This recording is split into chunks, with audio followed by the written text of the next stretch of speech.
What's up? What's up? Say something coming in. Appreciate y'all coming in. Hit that like button.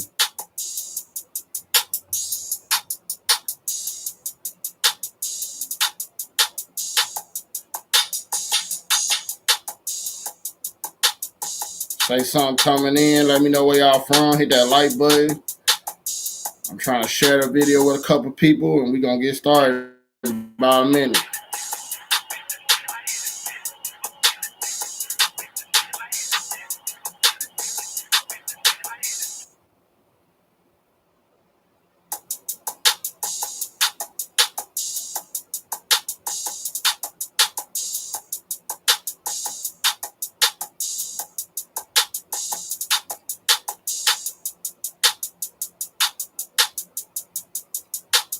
Thank you. I appreciate you first time catching a live. If you want to add to the conversation tonight, you can call in too. So you can call in like 10 minutes. You want to add to the conversation about is the single life the best life? We're going to get started by 5 though.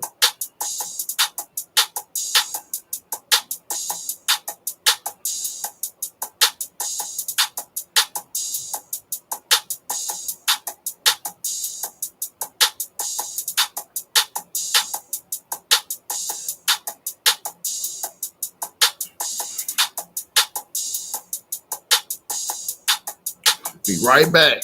We'll get started. Okay, cool. I appreciate you calling in. See a ladies' thoughts tonight. We're going to have a couple other people calling too, though.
All right, Mike, you here? Yeah, bro, I'm in the building. It's good. What you want to say about the single life? Is the single life the best life? That's the topic tonight. Man, the single life is the single life the best life?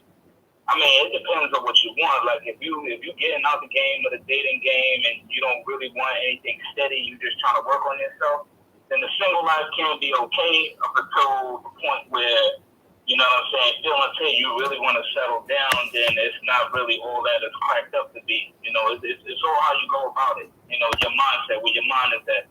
Do you want to like be single? Because when you're single, even though the loneliness kind of sets in, there's a lot to gain. But when you're in a relationship, there's a lot of compromise. There's a lot of unselfishness that you have to do. There's a lot of, things that you have to reconsider before you just think of yourself all the time. Facts. How long, what's the longest period of time have you been single, you believe, in your lifetime? What was the longest time I've been single? Yeah. Shit, man. I remember one time I kept it, I'm gonna keep it 100. At one point, I kept it single for like 8 years because I saw all that bullshit that was going on with these relationships, man. I just couldn't do it. There's a lot of shit going on. A lot of shit. Yeah, I think sometimes when you single, you find yourself or finding the best person who you can be for yourself, and moving forward, you know how to, you know who to welcome into your life when they come along. The best time to find yourself is to be single. There's a lot of people out there that jump from relationship to relationship, and then they they monkey branch, and you know, and that's not good because you never find who you really are. So being single is a blessing, and at the same time it could be a curse too, because then you sometimes you can lose all your relationship skills, because being single after a while you have to break up with yourself before you can be with somebody else. You gotta be like, look, I can't be selfish my way or the highway. I gotta realize I have to respect and I represent somebody that I'm dealing with. So that's one downside about being single, is sometimes we get caught in our ways, and we feel like, you know, that, you know, we got to move a certain way when you're in a relationship compared to being single. But the single life is a healthy life, but you know, we're gonna get in that in a second. So we're gonna jump right up into it. Well, I was gonna wait. I know Catherine said she's gonna call tonight, and I know a couple other people said they're gonna hit us up. Mm-hmm. So we'll see. Synquette, I think she said she's gonna call in tonight. The first time catching her live. You know, what would you say to the women that you know that should call in tonight? What you really want to hear from the women on the women's side, Mike? I mean, me personally, myself, I want to hear their point of view as far as like living a single life. Have they already caught feelings? Do they know somebody that's in the single life? Are they in the single life, and how do they go about, you know, dealing with multiple men of their choosing, of who they're trying to, you know, select? And have they even found that select man amongst all the shit that's going on today? Because I know it's harder with this whole social distancing too. Yeah. I think the hard part about the single life is the ego, that with the social media and you know, social media, the dating apps, you know, it feeds our ego as if we're wanted, but we're kind of, so at some point we're really not. You know, it's just like people window shopping. Do people actually have the currency to take on that responsibility of whatever that they may buy? And a lot of times I feel like a window shopper is not really a shopper, you know, and sometimes we got to recognize that. And the best way to recognize that people's not window shopping in our life is to find out, is these people literally taking us serious and understand the value we have for ourselves. And you, like I always say, we want people that's going to compliment us, not complicate us. So I feel like that's very important as well. But yeah, but we're gonna get started. I'm gonna talk about a couple of videos that I did about being single and stuff, and people could call in, chime in, and we'll just go from there as the line grows. But the first thing I want to talk about is 5 reasons why people stay single. And the first thing I put on my list, Mike, was that in this day and age, people feel like they have plenty of options. So why settle? But you know, at the end of the day, when you have options, you don't know your lane, or you feel like you got all these options, but do you really know your lane? So you want to touch on how you feel about people feeling like they got all these options because all of these, you know, dating apps and stuff like that? I mean, for people like that feel like that, I mean, what they have to get hit with is a sense of reality. You get a lot of people that know their lane, like you said, and then there's a lot of people that figure, well, I'll settle down because I got so many options. And, you know, in a way, I don't think they should feel like that. I think they should feel like, okay, well, you know. Hold on, real quick. Hold on.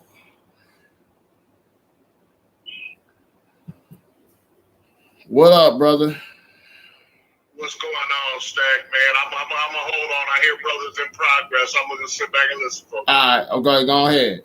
Go ahead, Mike. My bad. Big Rich in the house, though. Go ahead, Mike. Finish what you're saying. No, what I was saying is basically if an individual feels like they got options like that, you know, that's cool to have options, but just as long as you're not cocky with it. Like, if you got options, that's going to be good. But just don't be cocky with the shit. If you want to be cocky, then that's cool. You know what I mean? By all means. But me personally, myself, for, you know, people that have options, hey, you just got to chalk that one up to the game. Just as long as they know that, you know, they fit the description of having those options. Don't try to play it off like you the shit, you really not the shit. You get a quick reality check on that one. I've seen that shit happen too. Facts. Like you said, you gotta know the difference when people window shopping you and when people really want to actually invest in you. That's another thing that people get fucked up with this single life. What's up, Rich? Welcome to the line. Rich in the house. I'll be in the time of thing. What's going on, Mike? You know, on this topic here, man. Just to add in, this is where men and women, and I don't want to trigger anybody, ladies, listen real close to my words. Don't get it misconstrued when I say that men and women are not equal. We are men, you're women. There's a difference. That doesn't mean you're beneath us. That just means that we're different. And where we differ is this main point here is, as men, I feel that we have more options, and a lot of times women are thinking that they're equal to men, where they can just feel like they have the same options. But this is where the delusion comes in. They waste a whole lot of time with these delusional standards and these false expectations, and looking for Mr. Perfect, when we're all just at some point in time, it gets to a place where you're just looking for somebody who you can match with. None of us are perfect. We all have flaws. We all have our little own idiosyncrasies. We need to go ahead and just, it comes down to a thing with what are you willing to live with?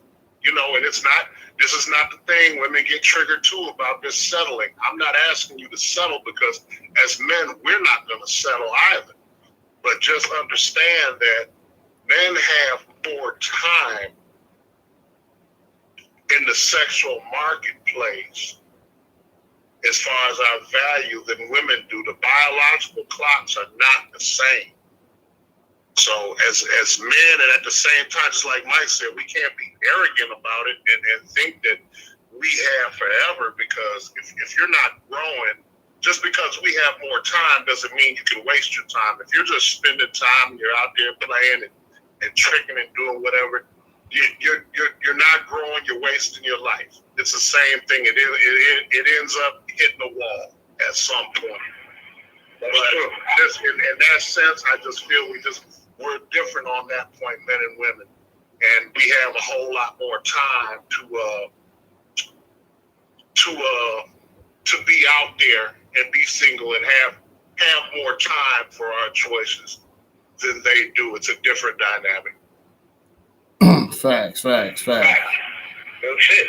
That's some real shit. I mean, it's funny that you said the time thing, because I seen a post today with a Lionel Richie with a 30-year-old lady, and he's 71. And, you know, Lionel Richie looked pretty damn good for 71. And I'm trying to pull it up real quick so I can feed it to the camera. 71? Yeah, he's 71, but he looked pretty goddamn good for 71. And, you know, I guess he learned from his previous marriage. And, you know, he was last married in 2004 when he went through divorce. And now he's just out there dating, doing his thing, which is, you know, for him, I guess single life is the best life, because it ain't time for him to lose assets and shit like that. So, damn, where is this post at? I've seen it. A lot of women were really hyped about that shit. Like when he dated, and I'm like, hey, look, you know, he's a grown ass man. If she want to go ahead and, you know, deal with him, being that he's an older man, that's it. That's their choice. You know, and you can't be mad at him. You know, that's his choice. He's got options. A lot of people fail to realize he's got options and the know-how, and you know what I'm saying. He worked on that shit, and he pretty much got it. So this is Lionel Richie going out with a 21-year-old. I mean, a 31-year-old at 71 years old. So, you know, end of the day, you know, like Big Rich just said, you know, guys hold on to their time a little bit longer than women. And, you know, and if you keep yourself up and stand on your plan, your purpose, your program, you can live a long single life or just a long life period. Anybody can, but women usually outlive us. But at the end of the day, that's like a 30-year difference. And that's why I'll be tripping when women sometimes be in their 20s and 30s and don't understand that you need a man that's 15 years older than you sometimes. Because that we got discernment in our life and we got life skills to lead. A lot of times people don't understand that. But I know that it took us a while to get there.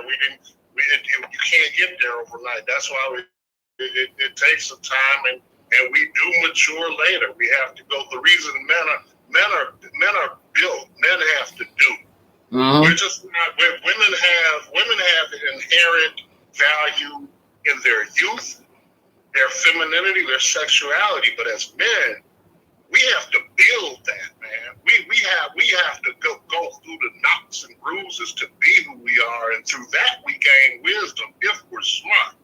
The example of Lionel Richie that you just pulled up proves that the man's been out here a long time. From that picture you showed me, apparently he hasn't, at 71 years old, apparently he hasn't abused his life with drugs and alcohol. He seems to be somewhat fit and in shape. And he's done the work as far as just maturing as a man, taking care of financial business, taking care of his spiritual well-being, what have you. So that's why I say that we can't waste time ourselves. We just have a longer shelf life as far as that goes. And that's why you have to match up. And that's why usually, a lot of women get mad in my personal life. That's why I don't hook up with women that are my age. It's always in their early 30s or mid 30s and younger, because that's just the matchup. We have to work to get to where we're at, man. I worked a whole lot long and put in a lot of time to get to where I'm at and still take care of myself. So I deserve that, and I feel at that point they deserve a man they can match up with them and meet their not just their desires, but their needs as a woman. Facts. And if you coming in on the other stream, we're on YouTube, Stack 44 on YouTube. Join the stream, and you can call in if you're a young lady. Especially, I need the ladies to call in tonight. Not be scared of Big Rich, but he gonna put his point across. It's all good. Big Rich is only trying to put y'all ladies on some game, man. You know what I'm saying? He don't mean no harm. He's just telling it like it is, man. Hey, what's up, Golden Child? I see you in the house. What's up, Golden Child? Long time no see, my brother. He in his house, though. I appreciate you, bro. All right, the next thing I want to talk about is 5 reasons why people stay single. I think a lot of times you should stay single if you're emotionally damaged or you financially not secure with your money, man. Like a lot of times people, this is a responsible dating thing is when you're going through some shit that you're not trying to monkey breast to the next person and hurt the next person, or your funds is low and you need to be focusing on yourself and just grinding. And I think a lot of times people don't realize that you could become a burden would not take care of yourself. So I'm gonna ask Mike, how you feel about when people just don't take their finances right when they single, or or not do the emotional work to make them better, to be a better catch for the future. I mean, yeah, hey man, what you're saying is right. I mean, a lot of people need to focus really on that. That way, when they do decide to get into a relationship, they'd have more to bring to the table. Because if you're damaged, damages were actually put on you. Hey, hold on, I got a new caller. Turn down your YouTube. You got to take into account of, your finances. Because if you're financially strapped for cash or resources and the other person is financially strapped for cash, you're both going to end up being two broken individuals or nothing much to offer each other, which causes strain on the relationship. Or vice versa, that individual could be strapped for cash and you may not be, and it becomes more of a strain on you or more of a strain on them. Right. So, mentally and resources wise, you gotta work on yourself to have something to bring to the table, so that way when you're ready, you could, breeze right through that shit without having to hit all the bumps and potholes till the relationship comes to a standstill. When you manage to breeze through and you got all your shit prepared or whatever, it'll go a little bit more smoother than what it would with, all of that shit coming into play. And I'm glad you mentioned this too, because plenty of times when I was dating or when I got into the dating scene, what I noticed too is that a lot of people, a lot of women in particular, whether it be on dating sites or out in the open, they went through some kind of fucking serious trauma. So for the ones that went through trauma and that didn't work on themselves, they dwell and they fester into that rather than just saying, I'm trying, let me get all my shit together. They'll stay stagnant in that position, and that's very unattractive to whatever situation that they got coming. Facts. All right, we got a new caller on the line. Who's calling in? Hi, this is Synquette. Can you hear me? Oh yeah, we can hear you very well. I'm good. Okay. Yes, so this is my first time calling in, but I definitely wanted to chime in my little 2 cents on the topic. Okay, what you got on the topic before I let my boy Big Rich take over? Well, I definitely agree with the last person. I'm sorry, I didn't catch your name. It's Mike. The last person. Okay, Mike said, because that's what I was going to say, from a woman's standpoint. I feel like single life is the best life if you have not healed from your trauma. Because I feel like for women, a lot of women feel like a relationship is going to be like fairy tale, magical, fairy dust, and that, all their insecurities will go away. And I feel like some women use relationships as a crutch. And I feel like you should not go into a relationship with that baggage or put in that kind of expectation on your partner. So to me, I always want to preach get yourself together first before you join yourself with somebody else, because it's not fair to that person, nor is it fair to you. So I feel like make yourself as whole as possible. You know what I mean? Before going into a relationship. So to me, I do feel like single life is the best life if you haven't healed from any trauma or wounds from your childhood or past or anything like that. Okay, cool. I'm gonna let Big Rich, how you feel about when somebody's emotionally damaged and financially damaged? I feel like they shouldn't be dating, but people still date regardless of doing the work. How you feel about that, Big Rich?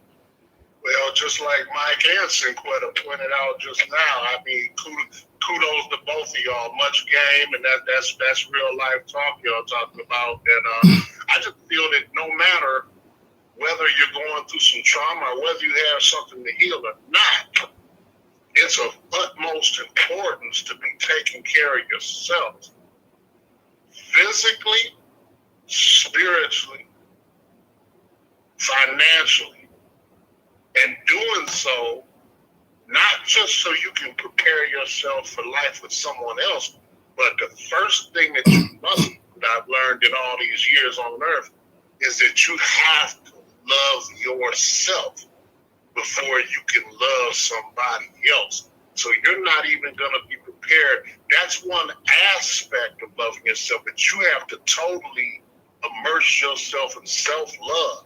There's nothing wrong with being, people will say, yeah, selfish is a bad attribute to have when you're selfish to the point where you're walking over other people and you're backstabbing and so forth. We know the wrong way to go with it. We know what we're doing too much. But to love yourself, to be selfish and think about you as number one, there's nothing wrong with that. And that's something you absolutely have to do before you even think about being with anybody else. So as a single person, whether you're going through trauma, and I do believe, as Synquette said, there's a lot of things that people are going through now that we all need a little bit of therapy on, okay? Because we've all been some places, we've all seen some things, and a lot of time that's a stigma, especially with Black folks. Where we don't think that we need any help, but all of us need a little help. All of us are going through some sort of PTSD, whether it's to the extreme or whether it's in a mild state, but just not even for the end game of being with somebody, but you have to love yourself in preparation for being with somebody. Being the best version of yourself is paramount to any endeavor in life, whether it's getting with somebody else, whether it's starting another business, whether it's doing anything that you strive to go for, where you want to be, you have to take care of yourself, and you have to do that regardless whether it's about another person or not. Mm-hmm.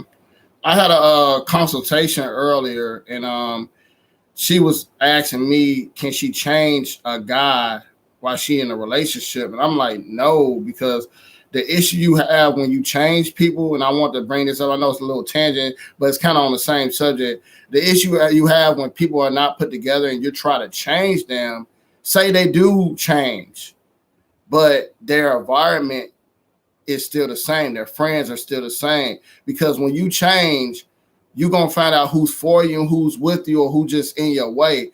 And sometimes you need to filter that shit out before you start dating with your change and your self-improvement. Because sometimes people, your family and your friends might not agree with the new you.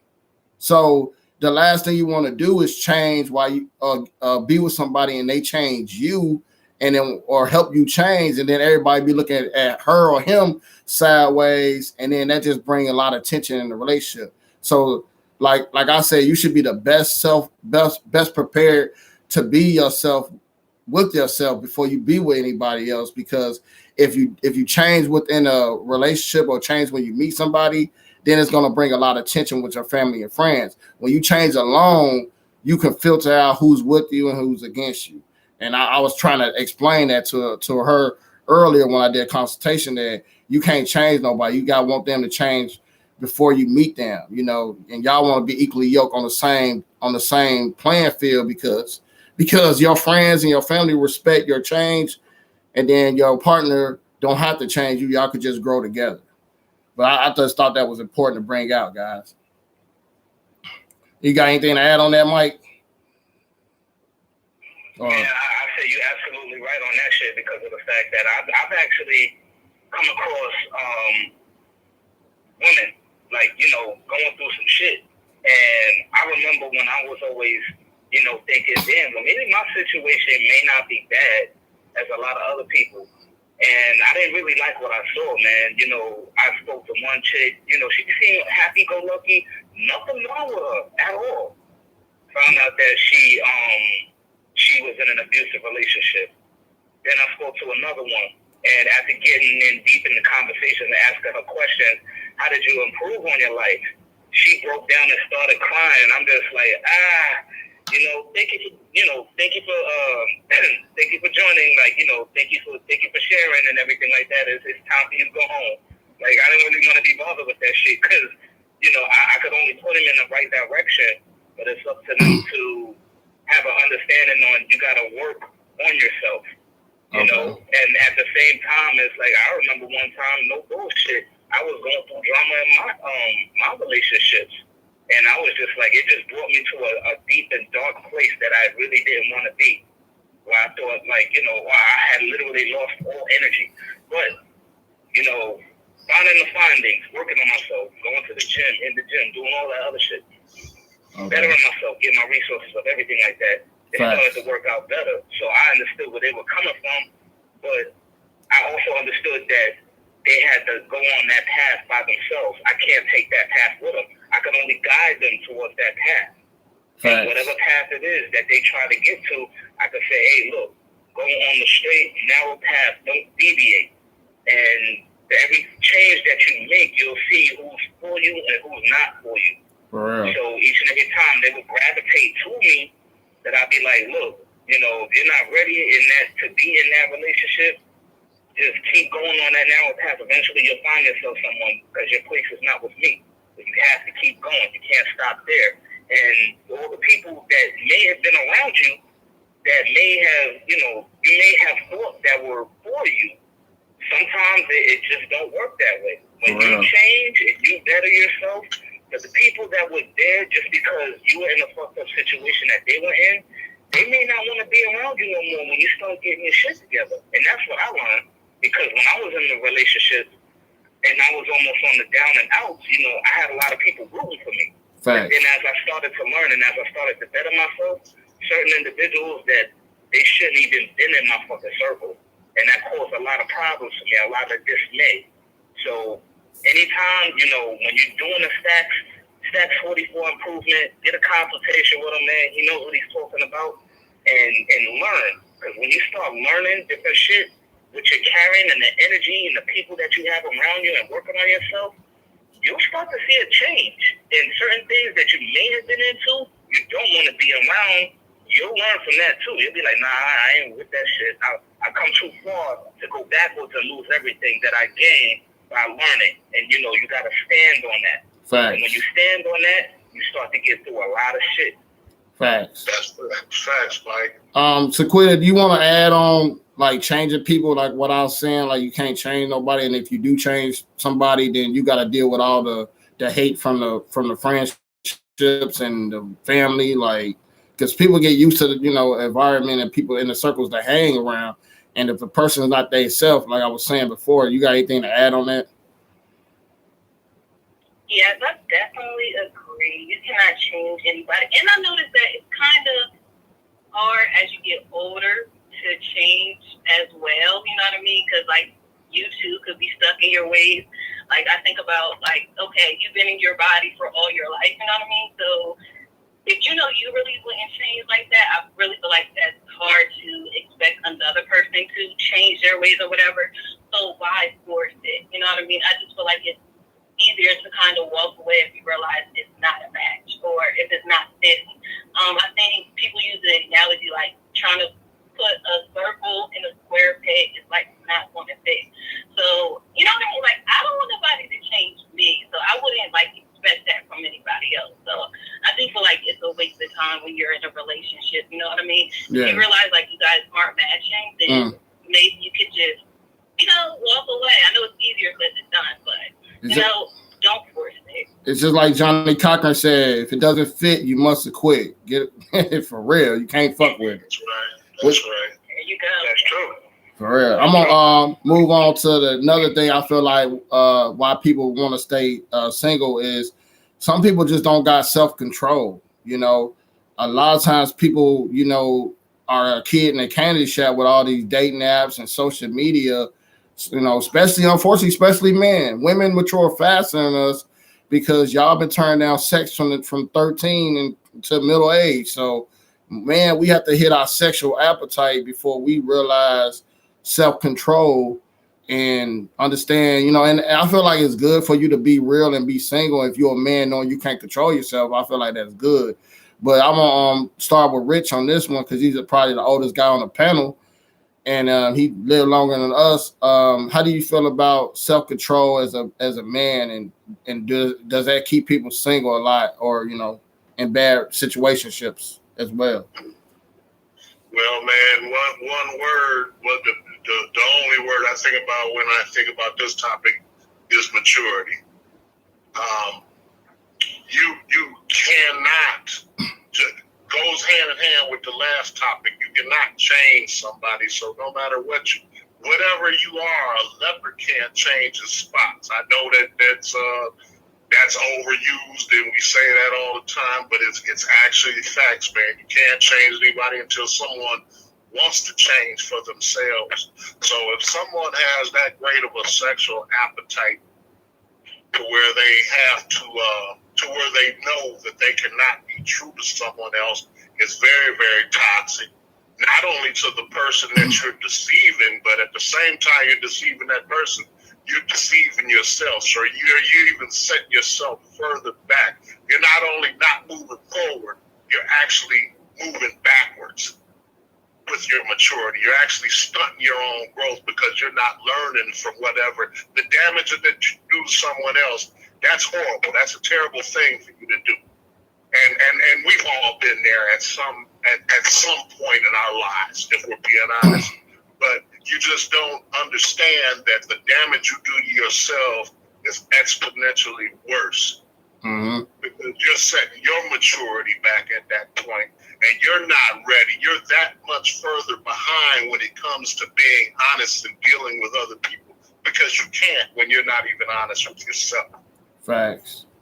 Synquette, do you experience friends or people with self-control problems? On a woman's point of view, I know how we are as men, but do women get to the point when they single and they feel like they can just, date that like them to date like a man? Do you feel like that happens? it's so funny that you brought this up. I literally was just having this conversation with my one friend. I say, in my opinion, that if you come across a woman that says like, "Oh, I can look around like guys do. I can do this and not catch feelings." If I was talking to like my brother or something, I'd be like, leave that kind of girl alone because she had to go through some kind of, again, trauma or some kind of hurt that she has not healed from to have that kind of energy to say such a thing, because I don't believe women are built like that. Kind of like Big Rich was saying in the beginning, we are not equal. You know what I mean? Men can probably move on easily and not get attached, but women cannot. So if a woman like is not practicing self-control, I'm just like, whoa, like, because like I said, that's not even in us, and to me that would be a red flag. Like, get out of here with all that city girl stuff. I do not think that self women empowerment, like, don't. I'm not trying to do all that. So, like, get out of here with that blood. Well, like, no, like, we're not for that.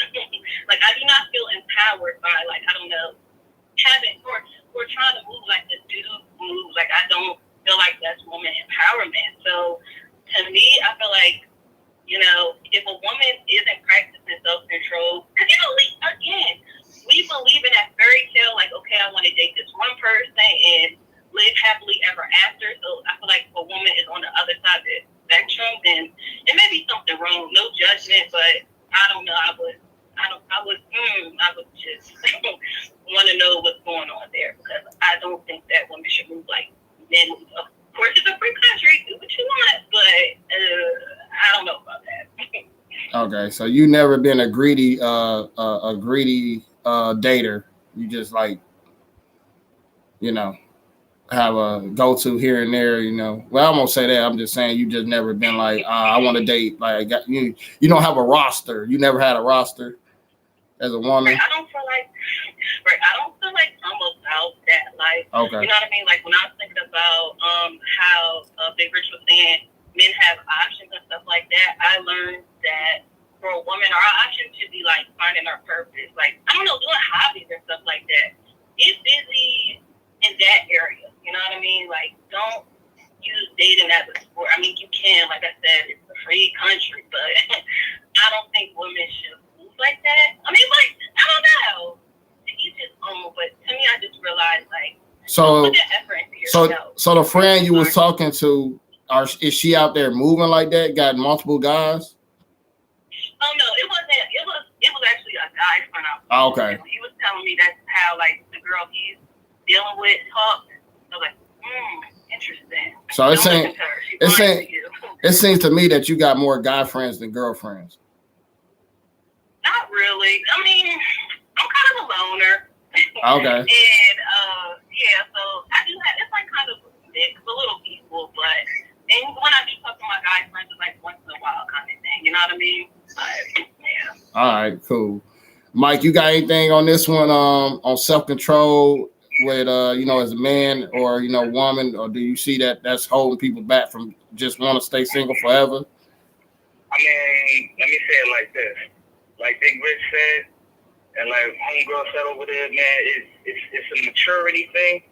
And I'm going to add something on to that, too. You got to think about the consequences of your actions. Right now I'm dealing with a situation where certain red flags that popped up, I didn't really pay attention to because I was still learning at the time. So I'm currently dealing with a situation like that. You know what I'm saying? And I got kids behind the shit. So I'm trying to let everybody else know and to be alert. Be very aware of who you're dealing with and the consequences of your actions, because even though I take full accountability for fucking even being involved with them, but I learned.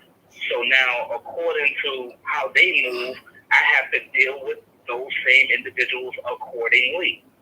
So when you learn behind that, it not only makes you a better person, but if you ain't learning behind that shit, and you constantly doing the same shit, learning from the same mistakes, you're working backwards, just like Rich said. And eventually, if you're not careful and you're working and walking backwards, you might end up walking off a fucking cliff with no stepping. You're just going headfirst backwards with no control, life out of control, just going that route. But if you learn from that, if you learn from your mistakes and you take measures to fix the problem and to walk away from certain things that cannot be fixed, you're all the more better off for it. And you grow from that. You learn from that. You know, okay, cool. If this individual's got a problem, nope, that's almost like the same shit I dealt with last time. Nah, I'm not even going to fuck with it. Not even going to deal with it. Not even going to, indulge in that. I'm going to go around it.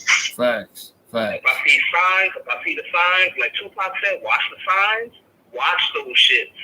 Pay very close attention to it and move forward and go around that obstacle. Because that's real trouble. Facts. So the next thing I'm gonna point out, and I'm gonna Synquette start. I can say, and I just chopped up your name, Synquette, right? Synquette, all right. Synquette, my bad. I never heard Synquette. That's the first time I met somebody named Synquette, so that's a good name, unique name. Thank you. Synquette, the next thing I want to talk about, and I'll start with you first, is when 5 things. I'll talk about this video. 5 things I did with 5 things why people stay single is people never seen a blueprint, and the blueprint I'm talking about a mother and father in the home. Do you feel like when people don't have a blueprint, it affects them at all? Or not seeing a woman and a man work together to build a family? I totally agree with that. And I can say that through personal experience, you know what I mean? Because I didn't grow up seeing my mom and dad together, so I really didn't know what a good guy or a good man really looked like.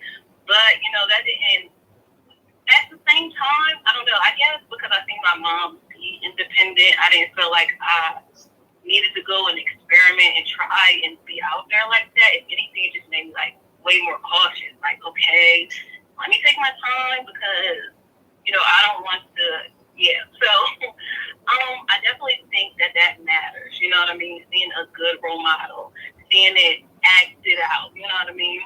I remember, I hope I can take a little part, but I was watching this episode of Moesha, and I remember her dad was like, oh, how do you know what love looks like? And Moesha was like, oh, well, I think that between you and D, his wife. And I was like, oh my gosh, like, wow. And if you was to ask me the same thing, I wouldn't be able to tell you, you know what I mean? Like she was saying, like she's seen her parents, and she wanted that. So for me, I didn't see that. So I didn't know, you know what I mean? I didn't have nothing to go by. Okay. So for me, that is very important. But at the same time, I feel like it's examples out there. You know what I mean? I'm a Christian, so I read the Bible, so I can see what I can be looking towards. You know what I mean? Facts. Even though I didn't see it in real life. It's Facts. Like, okay, I'm still very hopeful.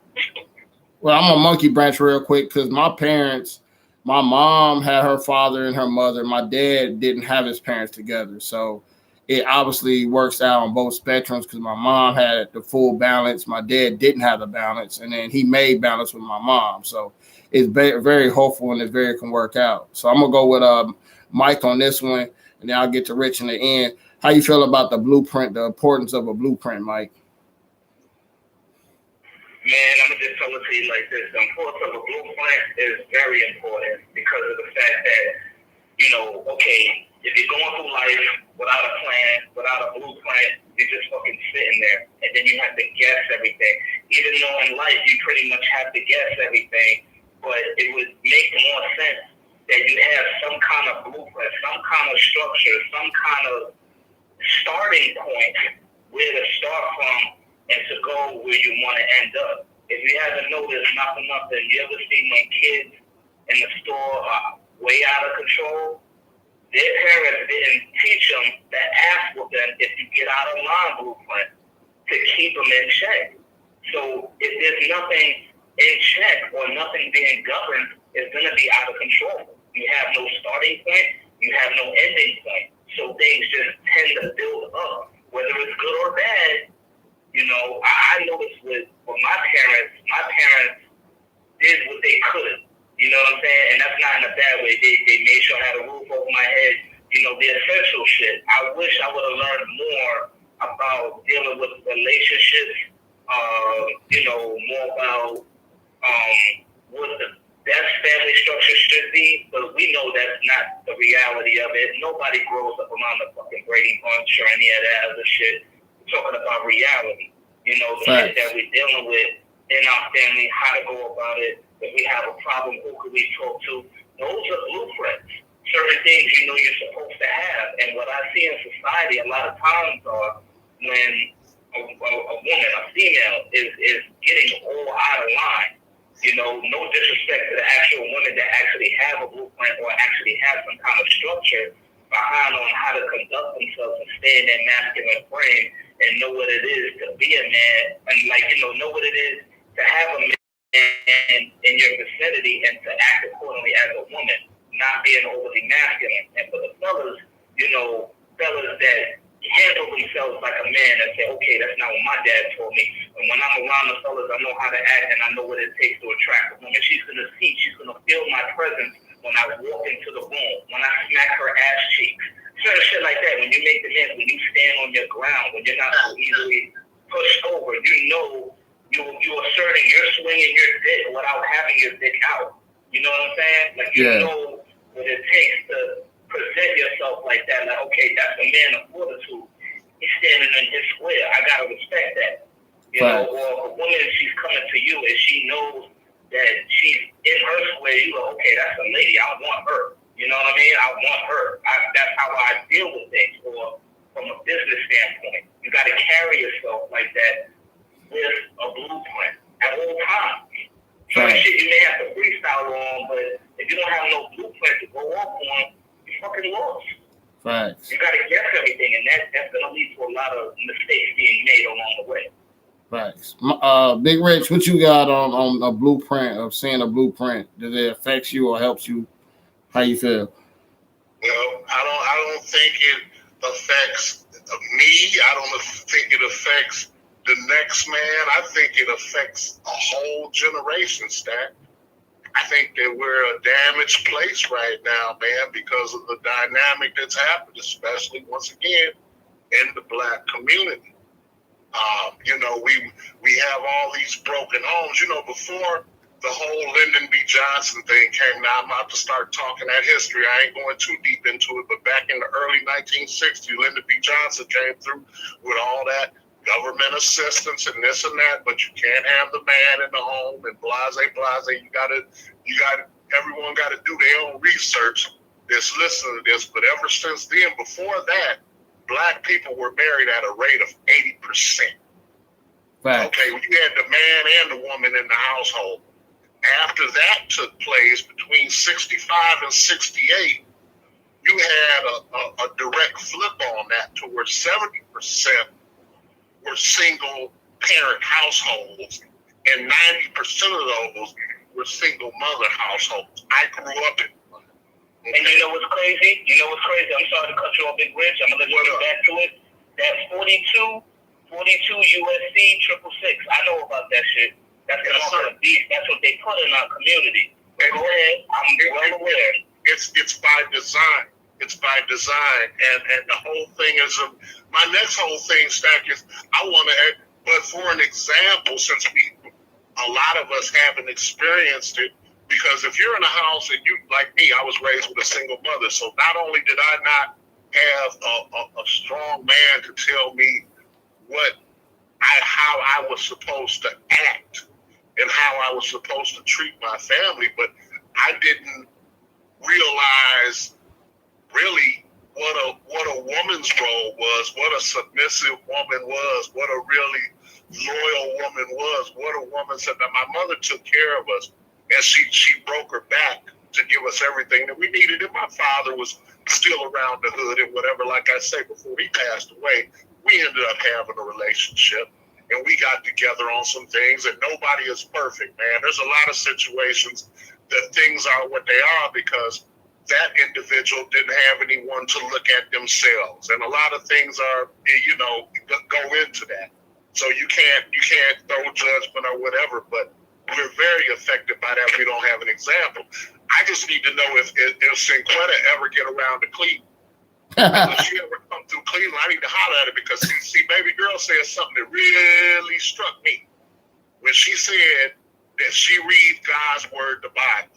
Facts. There right there is, to me, that's the blueprint that we need to use as our template to guide us at this point, man, because we're so lost as a people to understand what a man's duty is, to be a provider, to be a protector.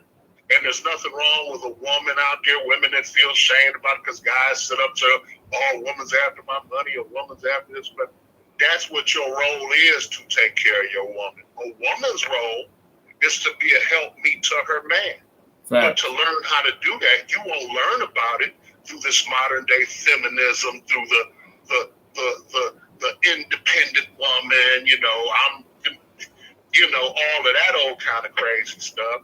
So we're both damaged. It goes back to that structural sabotage that they put on us that we keep on perpetuating, man. So yeah, not having a blueprint, man, has damaged us all. Facts. Let me see. We got somebody coming in. Okay, we got Catherine coming in. Perfect timing. Better late than never, right? You know. What up, baby girl? What's up with you? I got something got me tied up earlier. I'm ready now. Oh, hit me with it. Oh, shit.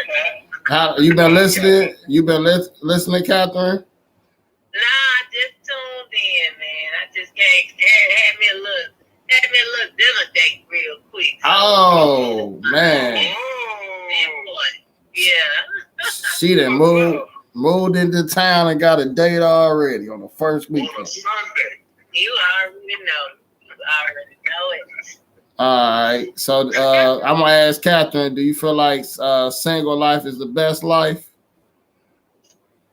I do. Right now, because I'm living it. Okay, cool. Yeah. All right. Well, we was going around the panel. You was doing what Big Rich had just finished when she called. That was perfect timing. So the next thing I want to talk about is the last thing on that list of why people stay single is waiting on Mr. or Mrs. Perfect. And I feel like a lot of us have done this in the past at some point in our life. Everybody had a type. Everybody thought this had to be this, and I'm not settling. And I'm gonna start with Catherine. Do you feel like people wait on Mr. or Mrs. Perfect when they try to be on in this single life world? You saying are they waiting for Mr. or Mrs. Perfect to come into their life before they before they commit, before they stop being single, so they can stop being single? Because I feel like it's delusion.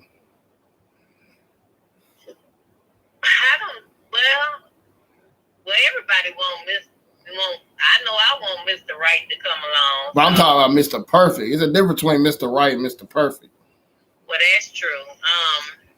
Because whoever's right for your life might not be right for Synquette life or whoever else, another woman. But who's right for Catherine, who's right for Catherine. But, do you feel like people have too high of standards? That's what I'm saying.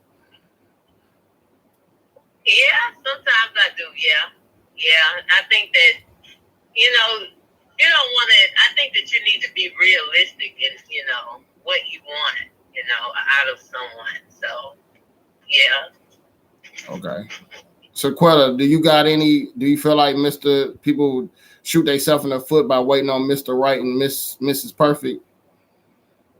I do think that, and I guess I can just only speak from a woman's standpoint. Well, not only, but in my mind when you said that, it made me think of, I don't know if you remember that show What Chili Wants, and how she had this long list of the kind of guy that she wanted, and it's just like, wait a minute, but you're not perfect. You know what I mean? Like, you're asking for something that you may not even fit the bill of. And I feel like a part of relationships and love and growing with the person is also loving, like, the not so lovable parts of them. You know what I mean? Like, so people do, women do, but like I said, I think those women that do feel like they're looking for Mr. Perfect, they themselves probably think that they are perfect, and they don't realize that they too have flaws. You know what I mean? Like, they could be annoying or have something about themselves too, but they probably like look at themselves or have themselves on the pedestal that they really shouldn't and be all. Like, yes, feel good about yourself, but perfect, like, nobody's perfect. So, yes, I think all that to say, yes, I feel like people do shoot themselves in the foot looking for perfection. All right, cool. Mike, what you got on when people are, looking, being in that dynamic as a man or a woman, looking for the Mrs. Perfect, or compared to the person that's right for you? I mean, honestly, they just gotta know, which lane are they coming out of, and to get back in that lane. And as far as trying to look for that perfect individual, the reality check is just not gonna happen. You just gotta be more mature enough to find out what you're willing to deal with and what you're not willing to deal with, and just accept it. And that's it. That's how you learn from it. But for somebody that's not for you, or they're waiting for Mr. or Mrs. Perfect, let them be. If you're waiting for that individual, you're going to be sadly mistaken, because not everybody's going to be perfect to fit in that individual's world, and that's just the way it is. For real. I mean, I think it's called hypergamy, and I know Rich ready to talk on this one. So how you feel about this Mr. and Mrs. Perfect and hypergamy as well, Rich? Yeah, man. Look here, man. Listen, if it's toxic, and this sound crude and straight to the punch, then may hit a couple people in the gut. But if it's toxic, just walk away. Life is too short. You don't have time to be dealing with somebody, because as we talked about in the other point you were talking about, as far as changing somebody, you can't do that. They have to be who they are, and the whole thing that you have to be focused on is when you get with someone, are you looking at someone as a prospective mate?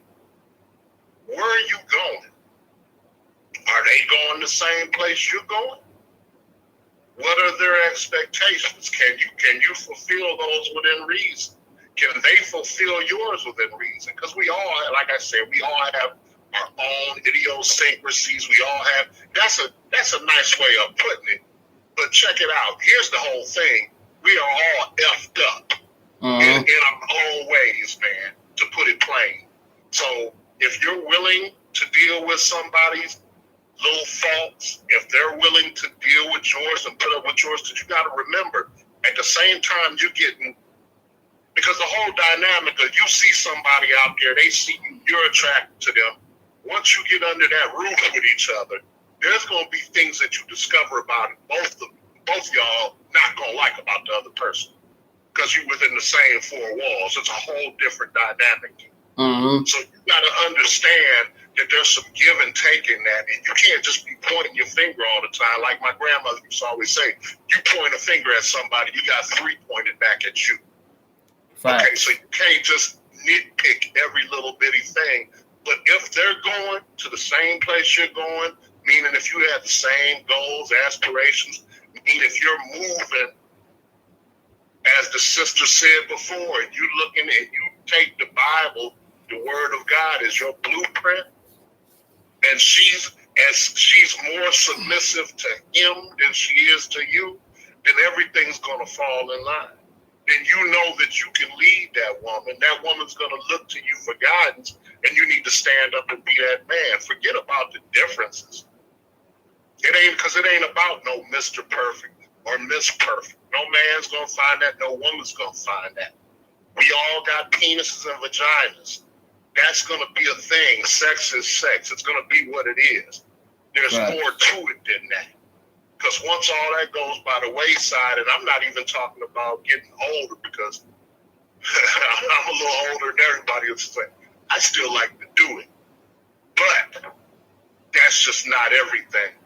When you're with someone, that hypergamy thing, that's immaturity again. But women are on it, because women do expect a provider and a protector. You got to realize that. You got to accept that. Fact. You can't sit up and preach about, oh, women are bad, because you see a lot of these panels and these channels, and you hear them talking about hypergamy. Oh, women are bad. This one's that. This one's that. All women are hypergamous. It's not about a good woman, a bad woman. It's just a woman. That's how they're built. And if you're a man, you should be a provider and a protector. That's not a beta being. Now, if you a simp, if you a sucker, that's a different thing. Like I say, then you got more problems than just with women. That means the world has you messed up. You don't stand on anything, man. But there's no Mr. Right. There's no Mrs. Right. There's just who you can settle with, who you can deal with, not settle with, because none of us should just settle for anything. And if it's toxic, chalk it up and go somewhere else, because you're doing yourself and them a disservice, because you can't be somebody else. And after a while, you're going to get tired of dancing and acting. Right. The true you is going to come out. The true them is going to come out. Right. So just chalk it up and go about your business. Otherwise, man, learn to deal with each other and love each other, man. Facts. That's it. All right. I'm going to talk. The next segment, I want to talk about 7 things about being equally yoked with a person. I did this video about a year ago. And I'm gonna run down the 7 things, and I'll go around the panel with what stands out for you guys. Is the first thing I would say equally yoked is I know we're visual with men, so I said physical attraction. It really I didn't really put it in order. I just said physical attraction, boundaries, living in your truth, emotionally free, spiritual connection. Sexual connection, family love, and financial beliefs. Financially stable, and maybe on the same political level if it matters to you. I'm gonna start with the ladies. I'm gonna start with Synquette today on this one. I know she said something about being a spiritual about the Bible, but do anything stands out on equally yoked that you gotta have for a connection with a man? Yes. Out of the list that you gave, I definitely said spiritual connection. Because all the other ones you may hit on, you may connect with a person on, but I feel like the spiritual connection is what's going to keep you, whether like finances are up and down, whether sex changes or like all the other ones can go up and down, but I feel like the spiritual connection is the thing that would keep, I don't know, I guess the train going through all the. Well, I'm just saying remember I'm saying equally yoked, like from like the beginning stages. I'm not talking like going through the relationship. I'm talking about like these shit things are make and break your pick a choice, pretty much. You know what I'm saying? Like if a person got less family love or they're financially not stable and they're spiritually not connected to you, it should be a deal breaker, pretty much. That's what I just said is a deal breaker. My bad. Sorry to cut you off. No, you're fine. I guess I still would probably. I don't know. Then I gotta think about it again. All right. Yeah. I'll go around and like they go last. I'll go back to. I'll see if Catherine ready for this one. So, Catherine, basically what I'm saying is, when you looking to vet out a person, like you just went on a date, okay? So, obviously he probably passed the eye test because you went on a date with him. The boundaries is something that you got to learn later down the line. Do he live in his truth? That's something you probably gonna have to learn down the line. But the spiritual connection, sexual chemistry, when they do come up, family love, and then financially stable. I know you talked about a couple of weeks ago, the sex thing. If it could be a deal breaker for you, but how you feel about the equally yoked part? What's the most important thing for you? I believe it's important that you be equally yoked with the person you with, because that means that the both of you will see things on the same level. So it's hard to go into a relationship with somebody who is not, that don't share the same views as you. It don't have to be exactly, but somewhat it needs to be on certain things, that y'all see eye to eye, and have the same, goals, maybe somewhat the same goals and thoughts and feelings on, things in order for it to work, because then it can cause issues in a relationship if you're not. So I think that's very important. So have any of these been the something that destroyed your relationship? Like for me, I feel like financial stability kind of ruined my marriage for me, and then family love too, because her family was different than my family, and it's like when I had my family around, she was like jealous of my family, but it was weird. But those two things for me kind of was deal breakers in the long run, and unfortunately, I feel like when that's why I got this channel, I'm trying to teach everybody that or people these things matter going forward with a person. So was there anything in your previous relationship that on this list that ended up being a downfall for your relationship? Um, yeah, I think not being, because I don't think that I know, I ain't gonna say think, I know that me and my ex-husband, we wasn't equally yoked because we didn't share a lot of the same, views on things. And, when you're with somebody, you might go along with some stuff and you're like, oh, this is fine, it's okay, because you want that person. But after so long, those things, can cause more issues in the relationship, in the marriage. And so what? I mean, I ain't trying to get in detail. Was it a family thing, spiritual thing? What was the thing? It was some family. It was some family. It was some spiritual. Okay. There's a little bit of both of those things, and other things too. It could be with children, all of that. Okay. Family love. Okay. All right, I'm gonna go back to Synquette. Now you understand the question a little bit more. Yes, I do. All right, my bad for confusing you. So, how these, or in your previous relationship, which would have been the downfall of the equally yoked part for you? Out of these seven, even physical attraction, because sometimes people let themselves go in relationships. So, have you experienced the physical attraction went down, the boundaries changed, the emotional person wasn't emotionally free, the sexual chemistry went off, the spiritual connection went off, the family love, and the finances could have got messed up. Which one was a deal breaker for you? I'm going to try to merge the two, but I guess maybe the one that's kind of closest will maybe be the emotional connection part. And I say that to kind of piggyback off of something that Big Rich had said about when we were talking about being perfect, he's like, it really doesn't matter. Everybody's going to have their flaws and stuff like that. But as long as you guys are moving to, the same destination or working towards the same kind of goal, that's what's most important. And I feel like that was the downfall of my last relationship. Everything else on the outside was okay, but I do feel like we weren't going in the same direction. I don't know. For me, I'm really into entrepreneurship, being your own boss kind of thing. Not to say I probably, I don't know, I just like people that like going for their dreams or having something maybe bigger than themselves that they're working towards. I really don't think I would be happy. Maybe, who knows? But if we're talking about my last situation, my last relationship, it will be that. You know what I mean? I do want, you can work, I work a 9 to 5, but on the side, I'm doing my personal things, trying to fulfill my purpose.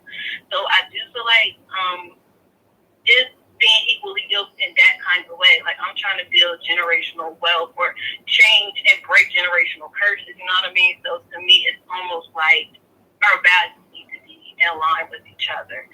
I hope that makes sense, but yeah, okay. So for you, equally yoked, the financial, the emotional, and I know you're a spiritual lady, so those three was definitely the deal breakers that make the gas go in your relationship, pretty much.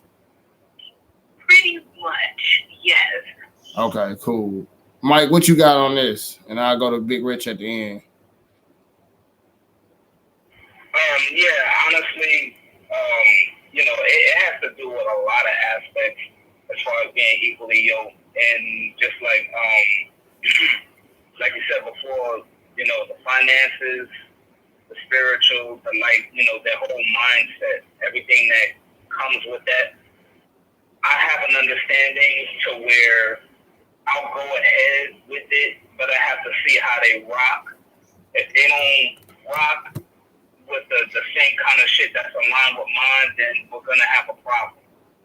You know, and with situations like that, when it comes to being a problem, and I see that it's a constant problem and it's affecting me in that problem, then you know I gotta let that go. They're not gonna be as equally yoked with me because certain things, like I said before, you have to know what you're willing to accept and what you're not willing to accept. Like finances, like if I got a shorty and me and her, we financially set, and she's just blowing through money, and she's at her lowest point. Now I gotta fork out that money. That right there is a conflict. If she's not spiritually endowed with mine, like she has no beliefs in God, and she's just doing all kinds of stuff out the way, that's not for me. Or if she's acting childish, that's a maturity problem, and that's a setback. And I don't like setbacks. I gotta get rid of them. Facts. You know, like that's a problem. I gotta get rid of it. And I think the boundary thing, I don't know if Big Rich gonna touch on it, but the boundary thing is a key because, you know, we live in a social media day and age, and a certain way you should move on your social media when you in a full blown relationship. But I'm gonna let Big Rich take over. What you got, Big Rich? All right, well, I'll sum this up just like this.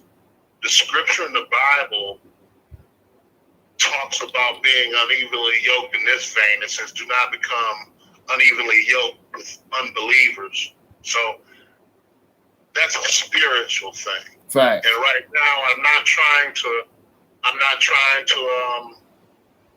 uninclude the ladies right now, but I'm not talking to you. Right now, I have to speak to my brothers because this is the whole thing when it comes to relationship. You never go along to get along. Like I said on the last point, if it's toxic, walk away from it. Don't waste your or the other person's time. If you're not evenly yoked and you're I mean, whatever you see that's wrong, believe me, in time it may be 6 months, it may be 10 years from now, but it's gonna get worse. Leopards do not change their spots once again. But when it comes to be evenly yoked with somebody, brothers, it's the man. It's the man, okay? I'm not saying that the women don't have any culpability or responsibility in this, but right now I'm talking to the brothers. Brothers, we have to lead it. It's up to us. And if you're someone who can lead, if she can follow you, everything else is going to fall in the line. Every aspect of it, the economics, the emotional thing, which is a woman's realm. We need not be concerned about that, but to make her feel good and to make sure if we have any children that they're emotionally healthy or whatnot. But that falls into her realm too. Your man, your role is the provider and the protector. Your role is the leader. Right. And if she's a woman of God and you can lead her, she will follow you. I've not met a woman that couldn't if she's grounded in the word. So it's up to us to be that leader. If you're not someone who she can follow, man, all them other negatives, they're gonna come and they're gonna rear their ugly head at some point in time. But if we can lead and you're someone that she can follow, you're gonna be evenly yoked, and it's just your responsibility to take care of those things as men. Yeah, and we can't be on that lovey-dovey mushy stuff and getting all in our feelings when things don't work out right. A lot of times, she ain't even supposed to know that things may not be working out all that good. Right. She don't need to know everything. You just need to handle stuff and keep her and your children and the whole household protected from those kind of things, so it don't even be an issue. Right. So when we talk about becoming evenly yoked, man, yeah, we need to be evenly yoked. Like I said, we have to be on the same mission or whatever, but just as men, we got to make sure we can lead and make sure she can follow us, because if we are being that man, she will have no problem being submissive and following us if we are that man. But if you're not, she ain't gonna follow you. You a sucker. So yeah, you're gonna be unevenly yoked. That's all I gotta say about that. Hey, when a man is on his mission he will get submission from a woman, and that mission is following God. If he following God and following his purpose, a woman just gonna fall in line. So that's just how I feel about that. And another thing, say he who finds a wife finds a good thing. He who's looking for a wife got to be a husband, and he who finds a wife, she got to be a wife before being found. And that's another thing that we don't think about. That process comes with the work within ourselves to be who we want to be. And that, I feel like that's another thing about the boundaries is the boundaries have to be set before he walks in your life or she walks in your life. Because when he go looking at your social media and it's look like you trash, like you just on some thirst trap and stuff, you're gonna disqualify yourself from a good man. So that's, and then vice versa. Man got things going on, and you gotta move like you want to be a prize for somebody, and that's the only way you're gonna be catched. So I feel like that's a good one. All right, moving forward. Sucks. I'm gonna get basically your portion, but we'll talk about why dating suck. And I'll start with number 5 on the list. People move too fast, and I'll be 40 in July, and at my age, I feel like I run into a lot of women that ain't been married. A lot of women, and I ain't gonna lie, I'm more attracted to women that's been there, done that. More women that's been married, a divorcee like myself, because it's a different vibe you get. Some women that's never been, got the experience of marriage. Sometimes they move too fast. That's me. That's how I feel. That's what I see. So I'm gonna start with Mike on this one. Then we'll go to the ladies. Then we'll come back to Big Rich. How you feel about when women move too fast, Mike? Well, when women move too fast, like what, as far as trying to be in a relationship? Just dating. When you're dating somebody and they're moving way too fucking fast, like they got an expiration date. Yeah, if they're moving way too fast, I'd have to really question their ulterior motives as to where they're going. Like if a chick says, yeah, I want to get married, and I'm looking to get married sometime this year, I'm going to look at her like, hell fucking no. That's right. You know what I'm saying? Fuck out of here. Like if you want to get married or you're looking for a relationship, fucking go to the store, buy a door. I'm not marrying you. I'm not sure what kind of problems you may come with. I don't know where everybody's got their problems and shit, but I'm not trying to be rushed into that. If she's trying to have sex early, I know this may be a shock to certain women or a lot of women out there that, if a man turns you down, he might either think hey, you too easy, or he might be fearing of the unknown, sticking his cock in you, and maybe something bad might come out of that, or maybe she might be, doing a lot more than thirst traffic. She might be trying to lock a nigga in and having his kids and throwing more child support. You just never know. Right. You never know. So you gotta really question the individual's motives. But if you got, I like on the leveling plane where you feeling him and he's feeling you, whatever. I guess if you move in that route, then I guess if you feeling, the feeling is mutual there without any kind of question or doubt in between that, then I suppose you can, but just do it safely. Right. That's all I'm saying. Like if you got anything like that going on. But yeah, if the person is moving too fast, I really have to question, how fast are they moving? Because as fast as they move with you or on you, because they can quickly move out around you or against you. That you gotta really think about that shit. There's different scenarios, there's rules to this shit. That's what I'm saying about that. All right. Catherine, you got anything on moving too fast? I know you just went on a date tonight. You didn't get the thirsty energy, did you? No, I didn't. No, I did not.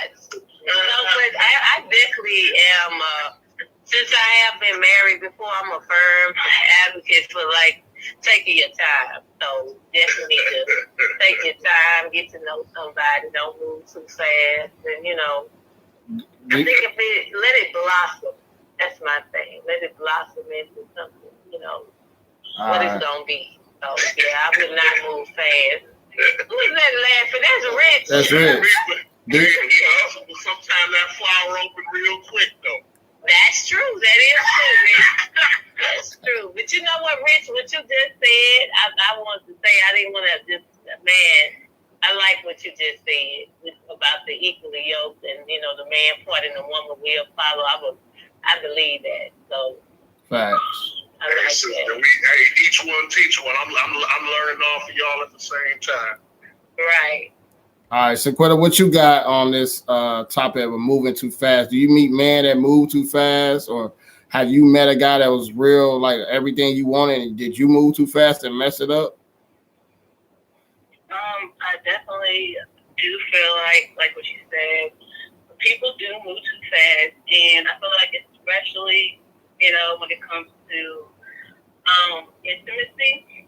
And when I think about it, I just feel like that's like a counterfeit way of trying to build chemistry fast instead of like getting to know a person by asking questions.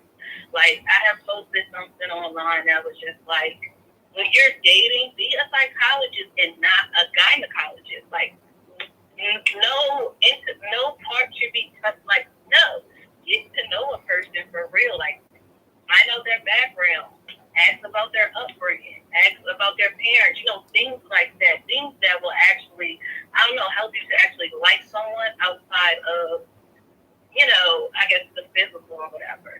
So I feel like people don't take their time and actually getting to know someone, you know what I mean? I feel like chemistry can be built outside of like the bedroom, you know what I mean? Yeah. Just getting to know someone.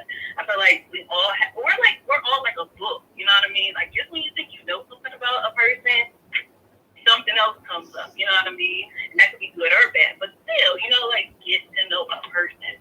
Open your mouth, speak, have conversations, go walk out in the park, like go volunteer together. I don't know.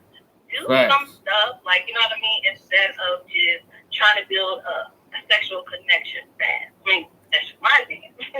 But yeah, so I do feel like people move too fast when it comes to sexual intimacy. And probably same thing. I could see how it makes it feel like, you know, maybe a woman is moving too fast, but like they put a title on a relationship, you know, instead of like what Catherine was saying, just letting things blossom. Because you may realize, like, dang, I really don't even like this person once you get to know them for real. You know? So. Facts. Everybody could be their best self for the first 3 months. Their representative go away after 3 months. So, what you got, Big Rich? Man, it's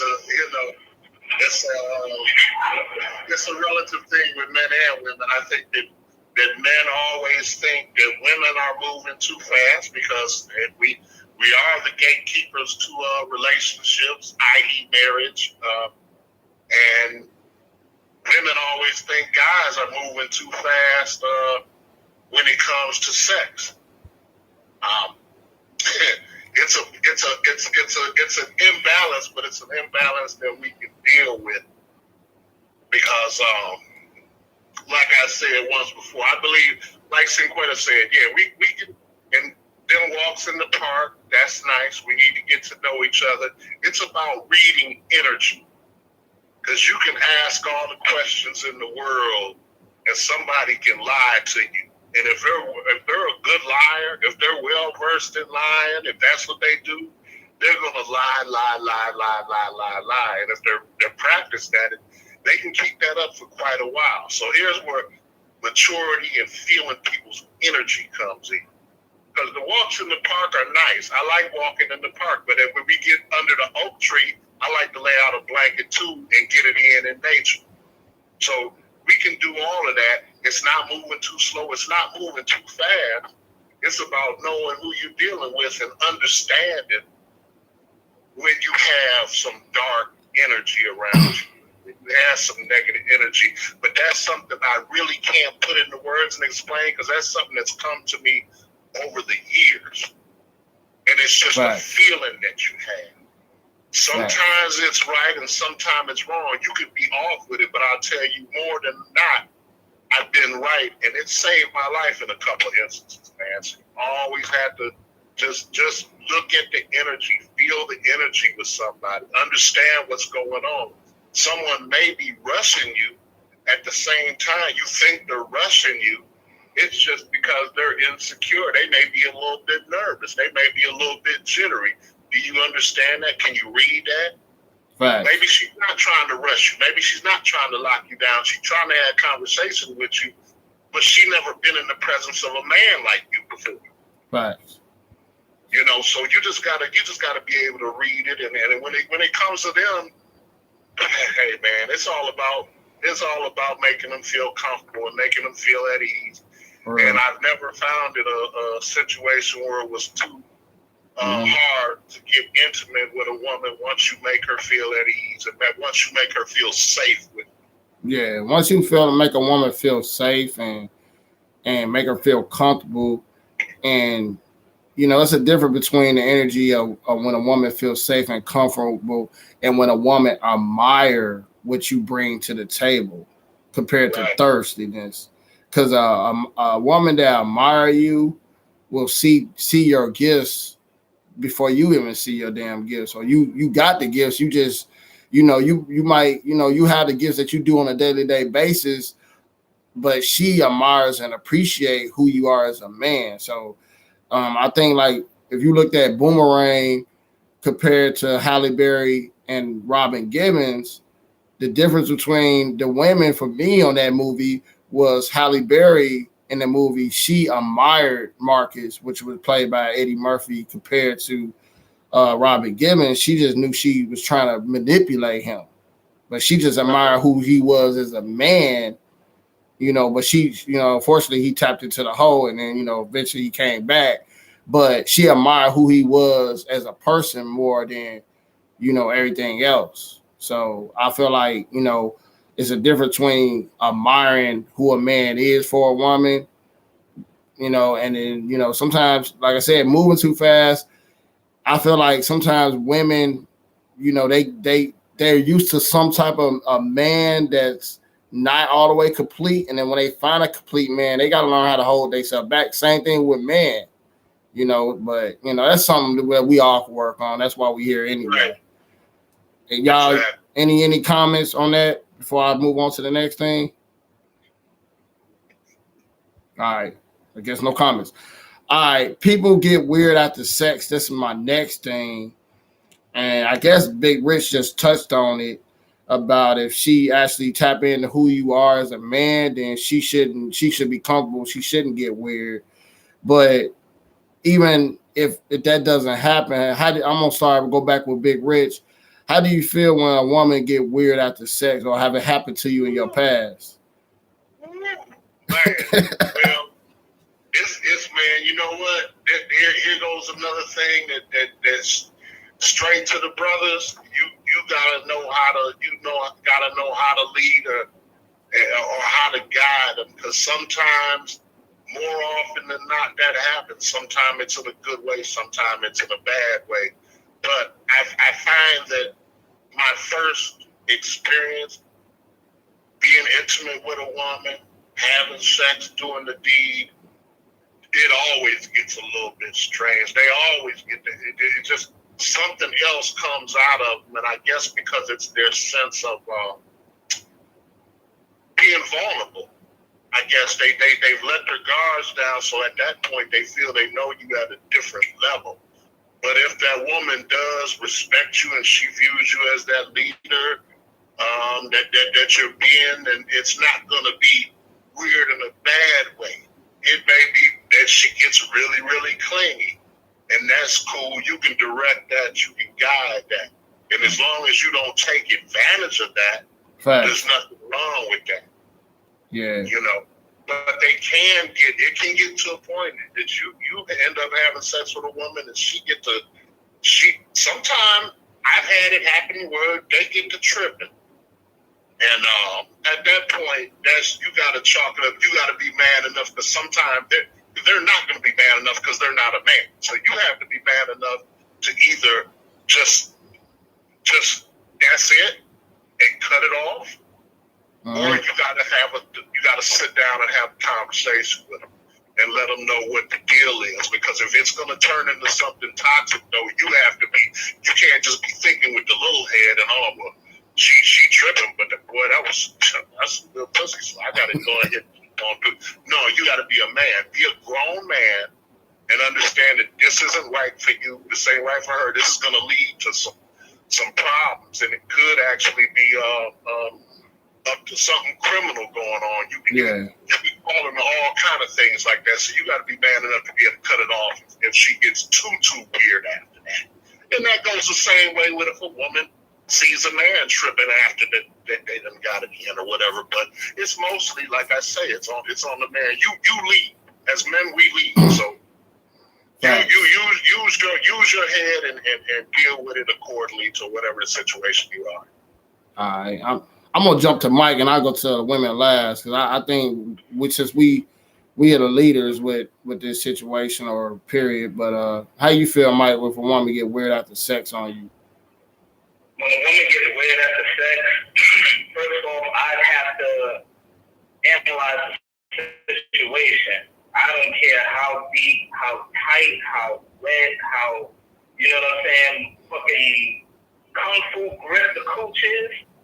If you got some problems coming behind that shit, I'm going to be more concerned with whatever other problems that are following that individual, like a magnet, a trouble magnet. That's what I call that, a trouble magnet.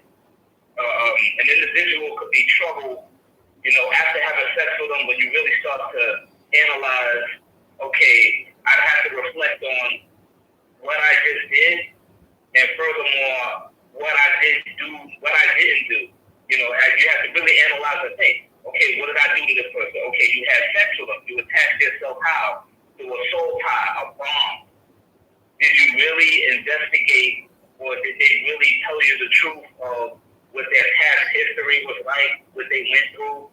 You know, were they sexually abused? Were they traumatized? Or, you know, are they just overly excited and they don't know how to conduct themselves, even though no matter how many times you try to explain to them, like, hey, look, you know, you got to chill out or whatever. But if that shit constantly keeps coming up and they ain't hearing what you're saying, you better learn detachment very quickly because you might be dealing with a very, very trouble-minded individual.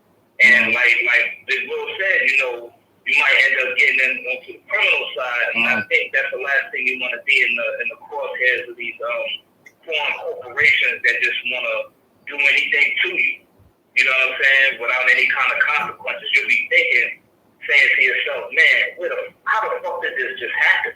You got to be more aware of who you're dealing with and spot the red flags and deal with that accordingly. And sometimes it's always gracefully better to back out and avoid a situation rather than just stepping in just to see what it's like, because it's not always good. It's not always roses and peaches and cream and shit. You got to worry about your livelihood at that point and, you know, your own safety, because you don't know what the fuck you're really dealing with once that mask comes off.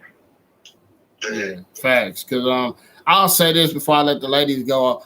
It's like sometimes the weirdness, it's another weirdness as well. It's the weirdness of I don't believe we just did this, and then I'm like, well, I thought you was buying into who I am as a man, so it makes a man feel like you have a loser's mentality as a woman, that you didn't slept with guys and things that went left, and then when you start living in your head, it just mess up the whole connection we had before we made the connection as a sexual connection. And I don't think a lot of women understand that, and I did that, but like. And then we started questioning that, damn, they've been played a lot, because now she's questioning me after we got intimate. And I feel like a woman, that's where the work comes in when a woman or a man or whoever, because men get weird after sex too. So I feel like if you just be grown and know who you is and live in your truth, because the truth do come out after sex. And sometimes people will tell on themselves after sex. So I'm gonna start with Catherine on this one. Have you experienced men getting weird after sex, or have you ever got weird after sex about dealing with a man?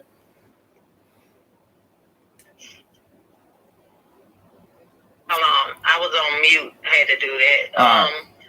Yes, I have. I've experienced a man changing after sex, and then I've changed after. So, for instance, on my end, if I changed after sex, it probably was because I wasn't feeling that guy the same way I was before we got intimate, or, you know, he started changing on me in some kind of way that made me feel different. So I probably will, you know, act in another, you know, kind of way with him. And then men, I've experienced it from a man being that way with me, and I don't know the reason why that the person changed, but it could be because maybe it's like I was, maybe he wasn't feeling me after, or maybe I started changing to him in some kind of way. So yeah, it can happen. For real. Yeah. All right, so Synquette, you got anything you want to add? Not really. I kind of feel like Catherine basically summed everything up, I could say. So you never had a man get weird on sex after sex with you and be like, real tender and chasing you and calling you 24/7? No, not really. Okay, that's cool. One thing. He had to go crazy with that L99, and they was acting crazy. He had a nigga talking that shit. He's like, yeah, what's going on? No, I need to know where it's at all times, not to put a tracking device on that junk, you know what I'm saying? Yeah, I mean, one thing we want to do is just have an understanding of after sex. Then, I think as men, we got to sell the experience. And sex is just it's just the nature. And we mature into the experience of the courting, the dating, the sex, the conversating, and lead like men supposed to lead. The woman will feel safe, and it just be part of just being the experience of being with that man. But we got to understand that that's not the end all be all. Like my boy Big Rich say, it's just a thing that complements the relationship. When we get all weird as men, that means we have an ulterior motive, which is my next question. Is people have motives, so you gotta watch that when you dealing with people, because like sometimes guys are just trying to add to their body count to stroke their ego. And sometimes women just, they feel like, oh, I'm gonna put out after 4 or 5 dates because I think I didn't, ran up the tab a little bit. So people have motives. They sometimes they get what they want out a person, and then after the sex is over, then they change. So, but that's what I want to talk about next is people that have motives. Do you pick up on motives? And I'm gonna start with Catherine because I know we had conversations that she will talk to men and they'll talk about sex within the first couple phone conversations. Do you run into men that have motives a lot in Texas? Yeah, I ain't gonna say a lot, but there are. Yeah, most of the time. Well, since I've been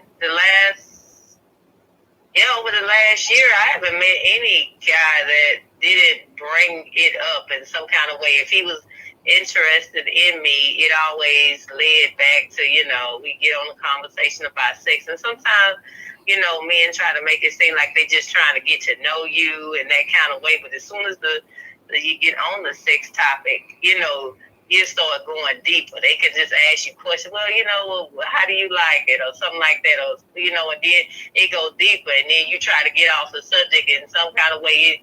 It finds its way back. So the ultimate thing is that they really trying to get some, but you trying to go another route with it, but it come back. So yeah. Is there any other motives you see that besides outside of sex you think a man has pushed towards you? If it's financial or gain or anything like that, or are you seeing sex? Like, this sex, yeah. All right. So, what do you see? Do you see any other type of motive a man will bring to you besides? What motives do you see when men approach you? I think that I'm trying to think. I think kind of like what Catherine said, it basically maybe all comes down to sex with men and having that on their mind as a motive. I'm trying to think of like financial. I'm trying to think of. So you don't ever see no bum like ain't got nothing trying to get with you, a straight scrub trying to be like, hey, I'm trying to lay up with you, baby. Some dirty Dick Rodneys of the world don't approach you. Right. Not really. Not that I can like really really think about. No. Cause we get it all as men. We about to talk about all the motives we see. I'm gonna start with Rich on this one. Well, I can, you know what? I can speak on that for the sisters because a lot of times as a man, and you know, I'm sure you've been in the position before, Mike, Stack. You know, you get a woman, and after you do have sex with her, she melts and she is like putty in your hand. So at that point in time, man, you have a certain amount of power over her. She's an emotional creature. And they can't, a lot of times, unless they got a high body count to where they're just, well, basically a hoe, they're going to be emotional about that intimacy that you all have had. So she's like putty in your hand. You can really abuse that if you have some evil intentions, man. And a whole lot of time, as men, we gotta. I'm not beating up on the brothers tonight. I'm just about taking accountability for things that we do sometime, man. You can't have sexual relationships with a woman and she gets emotional. She's all caught up into you. And then you just abuse her. Right. Whether it's for financial gain or you just start, a lot of times guys will have sex with a girl. She's all caught up and she's emotional now. She's vulnerable. She's let you into a place that she never would have. She's let you see her everything. So she's exposed right now. And they a lot of times brothers start mistreating. Mm-hmm. Whatever. And I think that there's a whole lot of it. It's not like it's all over the place all the time, but we do got to do better at that as men. And I'm just speaking on behalf of them because I know it's happened to me, and I've seen where I could have been a certain way, and a whole lot of times that women will put themselves out there like, oh, well, Rich, I'll do this for you, or I can do that for you, and I have to end up cutting it off, or I have to say no and just back away from the situation because I can see at a certain point it's going to end up I'm taking advantage of her at that point because she's caught up and she don't realize what she's doing because she's stigmatized. Yeah. At that point, so we have a responsibility, man, as men to not to because they're an emotional creature. And they're vulnerable once that happens, man. And if they don't have a high body count, and she's halfway a wholesome girl, it's gonna affect them, man. So yeah, we gotta avoid taking advantage of the situation like that. Now it goes the other way. I'll let somebody else speak on that. Now it's Mike's turn, and Mike always, and it's a good handoff to Mike because Mike is always talking about soul ties and not just the bedroom. You know, you can get a woman that you know got a soul tie, and since you're the leader of a man, just like Rich just said, you got to unlearn how to pass that soul tie down. Like, I'm not trying to take advantage of you. So, Mike, what you got on this topic of motives when a man reach a motive on a woman? Of what you got, Mike? I mean, repeat that. I'm sorry, bro. So I was talking about. I don't know if you heard us, but we was talking about motives that people may have that you see, and as a responsibility as a man is when a woman fall for you and your motive is not to be there all the way 100 with a woman and you got to let it go. Or do you see women coming after you for financial gain? What type of motives people run at you when dating? What kind of situations I came across where people have ulterior motives at dating? But then at the same time as men, when we get control after sex, of a woman with the soul tie thing, we gotta be responsible enough to like, what, it ain't going nowhere, so you gotta be responsible to let it go. Some guys allow a woman to just hang on forever because they got stigmatized, and vice versa. What do you see when women are trying to throw motives at you? What type of motives do you see? Oh yeah, like the kind of shit that I've seen, like as far as soul ties, yeah, that shit is deep. You gotta be careful because you gave that individual some of your spirit, and now that it's almost like casting a spell.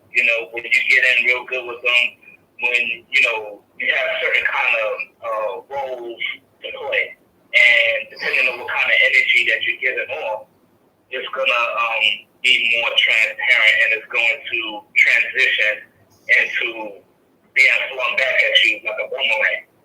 That's what I could say about as far as, the energy that you put out there is definitely going to be the energy that you're reciprocating. Okay. As far as me being in a relationship with somebody and I know I'm not feeling them, at one point I actually had to let somebody go because it was being a little bit too overbearing, and I really didn't put that much energy into it. But what I did notice is that my masculinity and the way how I carried myself caused this person to be head over heels for me. Right. And the way how they were going about it, it started to become a little bit overbearing to the point of where I saw this immaturity and I really didn't want nothing to do with it, so I had to let them go. I had to put them down because of the fact that I desired a woman that's gonna, not necessarily take the lead. She's gonna follow, but she knows her place. She knows when, okay, there's a time for this and there's a time for that, and then there's a time to chill and let Mike do what he gotta do. So what type of motives do you see out of women?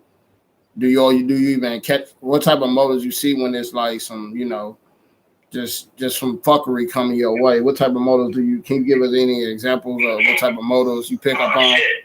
Man, I could tell you some. Like, after the sex is done, they might ask for some money, and I'm like, nah, we're not that deep into the relationship where I could start loaning you bread like that, or you want to borrow my car. I'm like, nah, because, you don't ask a man to borrow his car. I don't care if it's around the corner and back. They don't want you crashing our shit. What else? I mean, like, just certain shit, like, I guess it's like a financial gain kind of thing, or can I borrow some of your possessions and shit like that? It don't work like that. In order for us to actually break bread or share these kind of things with you, we have to be into a deep relationship. When you start asking for things and the relationship hasn't even gotten to that point yet, that's going to honestly make me think that you have an ulterior motive.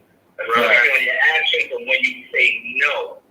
Right. When you say no, you'll start to see how that individual will react towards you turning a certain request down, no matter what it is. And I'm sure the fellas, they see it, hey, you say, hey, she goes, hey, can I borrow this, or can I get some money? Nah, I can't do it right now. Or you may have it and you just want to see their reaction. And then, you go in your wallet, you go, hey, I don't have it right now. And then they say, well, I ain't your friend no more. Okay, so she's showing me how she really is. Yeah. I just tested you to see how you would react. To see, what if I really did have it, how would you react then? I have it, but I want to see what you say when I don't have it. Because that's going to ultimately show me who you really going to, be, how you really going to act when I don't have it, at that time. Facts. I think that's one of the biggest disconnects we get as men and women is, like, I believe the two women on the phone are independent. So, but at the same time, I feel like sometimes women get too independent, like, I don't need a man, but then we get women that's chasing us that need a man, but then they get too thirsty that I need this, I need that. And I think it's just in this culture, it's good to be independent, but not to the point that a man can't do nothing for you or be up. I feel like a woman should ever hold her own. But if you're not holding your own and you just thirst trapping and trying to, once you give up sex or before sex, you ask for a man for money, it's a bad look. So I feel like sometimes those women damage it for the women that are independent and willing to move to the side to let a man be a captain in her life. So, I think that's a big thing with dating. How you feel about that, Rich? I want to get his point on that. Well, there's like Mike said, there's no more powerful word that I know than that 2-letter word no. Yeah. You really find out what a person's about and how they react to that word. But there's a fine line when it comes to things that we'll do for each other, man. Like I said in previous panels that we've had, there are certain things that I'll do for you, and there's a line that we go to, and then we cut that off because the things before that line I'll do for you as someone I'm dating. There's other treatment that's reserved for a wife or my mate. Facts. There's some things we're not gonna go beyond. Okay. Now, if you're my wife, I got no problem paying your car note. If you're my wife, I have no problem paying for where you stay. If you're my wife, I have no problem with breaking off a little bread or whatever for you to go shopping or to go get your hair done, or nails done, or whatever, all that. But if we're single and we're just dating and our relationship is there, you're an individual, I'm an individual. Facts. I take care of my thing, you take care of your thing. Yes, are we going to have good times together? Yes. Are we going to go out and 90% of the time I'm going to foot the bill? Yes. But that's going to be about as far as that's going to go, because there's certain treatment that's reserved when you're my woman, when you are my wife. Facts. I'm going to ask the ladies, and I'll start with Catherine. When do you feel like a man, on top of outside of fitting the bill and all that, when do you feel like a man should do some extra for you? What point of a relationship or whatever that you feel like he should be, providing for you or giving you some, extras or doing stuff for you? Or do you expect that at all? Once we in a committed relationship together, I feel like if that man, loves me, and the way he say, if he's telling me he loves me, then if he see I need something, or I can tell him, or just want to do something nice for me, it don't mean, whatever it is, whether, I feel like he should do it once we in a committed. I don't really expect too much out of somebody that I'm just dating or whatever, but maybe once some intimacy comes into play, maybe depending on how far we go with it, because sometimes you can become intimate with somebody, but you ain't in a relationship with that person. So, it's not gonna be. You can't put the same thing on that person, because that's just something that you and that person, acted on, but you're not actually together. So I think once you get with the person and you become committed to that person, then there's things that you should do in that relationship to show that person that you care, or you got that person back, or whatever you need. I think that's when it all comes into play. So for you, can it be a turnoff if a man, lead with his wallet before sex, just trying to do stuff for you? Is that a red flag for you? No, that's actually good if he doing it before. If he wasn't doing it, I ain't saying shit. I'm gonna be like, okay, I see what kind of man he is. That doesn't happen quite often. Most men don't do that. Now, should they take that? I'm gonna ask Rich. Should they take that as a red flag? Women, when a man leave with his wallet without sex, before sex?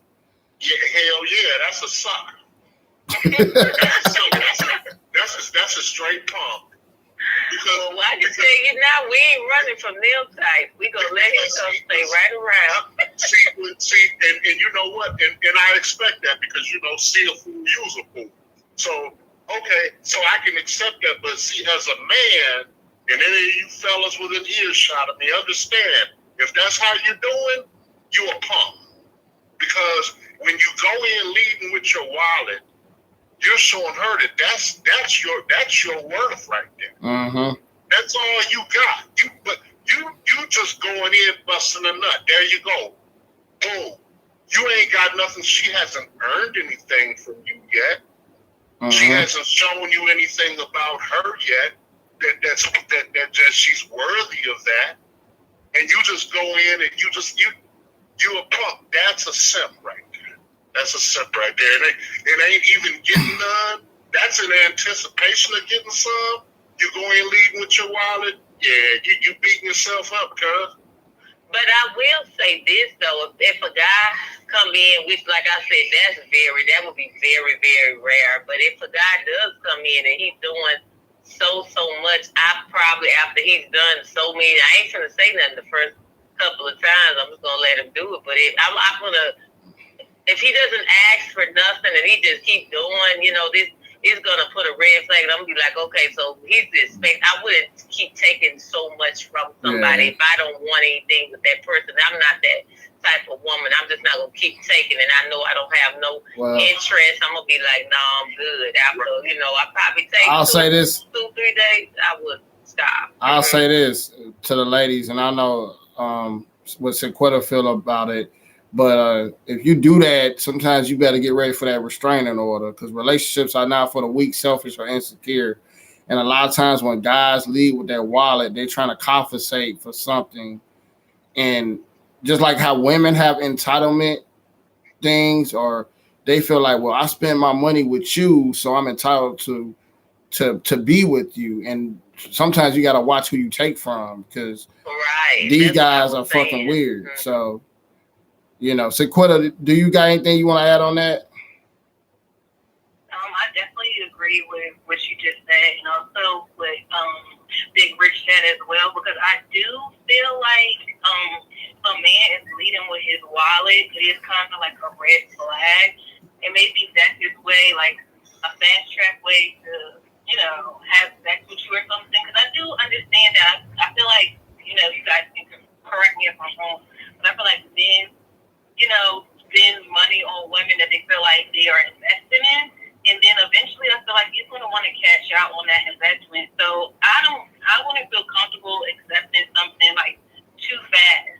That would just be like a red flag for me. Not to say, what did I do to deserve it, but I feel like it's not matching the pace of the relationship. I feel like giving it should match or something based off of the time that you are together. If that makes sense, it should feel a little bit organic. Yeah, organic. Okay, yes. Natural. All right, there we go. Absolutely. Yes. So that's how I feel, and I feel like no one really should be tracking about how much this person is giving or that person is giving. I feel like in order for a real relationship to work, I feel like both parties should be trying to outgive each other in a way. You know what I mean? I'm not keeping score. No one should be keeping score. I did this. So that means, no. If I see something in the store I think that you'll like, I'm going to get it. And I feel like the guys should do vice versa. Just, I don't know, treat the other person how you want to be treated. Fact. Like I said, I think everybody here on good points, but like I said before, relationships are not for the weak, selfish, or insecure. And a lot of times a man that's insecure will lead with his wallet, and you will see selfish things come out of that and weak things as well, because he's compensating for his energy. And if his energy is not on point as a man, then you should want to accept that energy in the first place, because all money ain't good money and all sex ain't good sex. So, you gotta, so you gotta realize who's weird and who's not weird. So a lot of times I think people, we just gotta have our boundaries up, and I haven't met a woman that led with her wallet and I ain't even had sex with her, and I was like, damn, where is this coming from? And then once I got to know her and went down that route, because we all made these mistakes, then I seen the insecurities later after sex and all that, and I felt like, what, this ain't for me, because as soon as I leave her alone, she gonna replace me with the next nigga she can buy. So that's how I feel like that, and I think women should look like that look at that as well too. So, but we're gonna move on. Mike, you got anything you want to add on that? Well, like everyone said, you gotta watch that ulterior motive behind that, and not be bought. And furthermore, don't lead with your wallet. Lead with your other attributes. Don't try to require or try to use materialistic possessions. It's easy as you can get it, it's easy as it can be taken as well. Another thing too, you got to be aware of whenever you give possessions or you accept actually willing to deal with the consequences on taking things from people that may have an easy attachment to you to use that as a way to get you attached to them. Perfect example.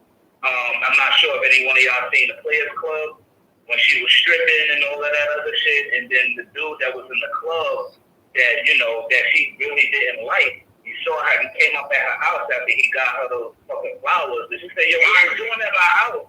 And he said, "Hey, look, you didn't think I was just gonna give you all of that shit? You think you ain't gonna come up with some of that?" He talking about good old Myron. Good old Myron. Yeah, dude. Yeah, you gotta be really aware of that shit. It may not be nothing going on. He said exactly what he said. You think I didn't spend all that money on you on the flowers? You think I ain't gonna get her? You gotta really think about the consequences behind that shit. Facts. All right. So the next thing I want to talk about before we get out of here, a couple more things. I don't know everybody good on time. I'm good. It's Sunday. I ain't got nothing to do. Is talking about, and if you coming in on the other stream, we on Stack 44 YouTube streaming live. So you want to join that and jump over here, you can call in if you got anything to add. But 5 things why men are not committing, and I'm gonna just go through the list real quick. Number 1 is they not ready, and a lot of guys, and I think Rich talked about it. Guys need to be honest. Stop doing the bait and switch. Another thing why men ain't committing is sex is too easy these days. I mean, you can get sex from anywhere. A woman's situation could be screwed up. That's why he probably won't take a woman serious. A woman needs to match a man's sexual appetite. A lot of times men don't go back sexually, just like women don't go back in lifestyle. And then another thing, a man got everything to lose. So that's why another reason why men are not committing. So, Mike, I'm gonna start with Rich on this one. Anything stood out what I said why men ain't committing for you? I think it's just that at this point in time, man, it is just you had too much to lose. You had, as far as if you're talking about marriages and stuff, a man just has too much to lose.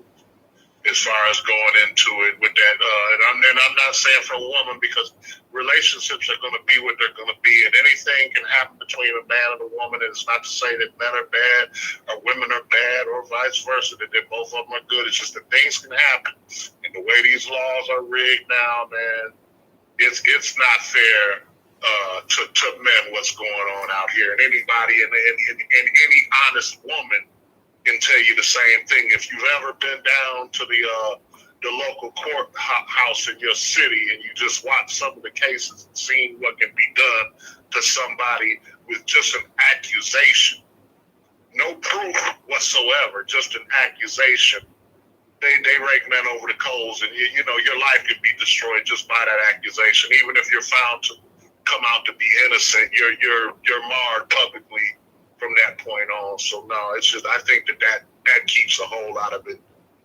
at bay as far as relationships go. All right, Mike, what you got on it? Then I'll go with the ladies and see if they want to say anything on this. Run that back with the question, bro. The questions was the 5 reasons why men are not committing. The first one is men ain't ready because they, some men are just not ready. They just need to be honest and stop doing the bait and switching. Sex is too easy to get these days. A woman's situation could be bad for him. A woman don't really match his sex drive, so he just continue to move on. And a man got everything to lose. And I think what Big Rich just touched on, a man got everything to lose. So why you think men ain't committing these days? I think there's a lot of reasons why men ain't committing these days. He has to often reflect on, can he bring something to the table to actually have a decent relationship? Not a lot of people are taking the dating game seriously, so a lot of men ain't taking the dating game seriously with the women, just like the women ain't taking it seriously with the men. I'm sure a lot of things will take it seriously, a lot of that bullshit and trying to get on, certain social media doing all the wrong shit. That's why not a lot of people are taking it seriously. It's like a fucking joke. Another thing, you know, a man can build up a lot of things by himself, and he might actually be afraid of losing everything because of a really nasty-minded individual. I'm gonna let everybody know right out here, right now. I'm being real with everybody, and I want everybody to know I almost lost my life, my livelihood, almost over a false accusation. It wasn't over rape. It wasn't over, you know, some crazy shit. I was falsely accused of putting my hands on somebody, and I never did. But it just so happens that I'm around a lot of cameras. But just because I didn't want this individual anymore, I didn't want to be bothered with them anymore, they tried to send me to hell. And it just so happens that, you know, thinking about things, I'm like, yo, I don't know what the fuck to do. I was falsely accused of putting my hands on somebody, and I'm not like that. I'm not violent. The only time a man really gets violent is if his life is at risk. Somebody's trying to come at him or hurt him. I never put my hands on nobody. When that judge, when my friends put that tape out, and they found, you know, the information on there, and they handed it off to that judge, and that judge was ready to send me to hell because the system isn't in a black man's favor. And I'm going to say that right now. We got a lot of shit against us as a people as a whole. And, you know, for a man to be taken away from protecting his woman, you know, the ladies will be left out in the open. Because once they break through that barrier, you knock the strongest chain down, the rest will fall. I almost got accused wrongfully of doing some shit I never even did. And when that judge saw that tape, he looked at her and said, ma'am, you know, right now I should lock you up. And this is how crazy this shit is, because she didn't get no consequences behind that shit. So I was almost ready to be sent to hell over accusation, which is fucked up. And I learned from that. And I learned at that point it's always better to pre-screen the motherfucker and not be so willing to be suckered in. It was because I never even knew that this shit could actually happen. It could happen to any one of us. And that shit, a camera, saved my life. And I just want to say, you know, to everybody out there, be careful. You know, there's a lot of bullshit that's going on. Okay. One, the system is not in our favor. Two, you got to watch your ass for who you're dealing with. And furthermore, really get to know them before you lay down with them or have any kind of ties in with them, because you can lose your shit in a split second of a lie. And when a person is a liar, they're a very dangerous person. And I think that's another main reason why, you know, the dating game isn't what it really is.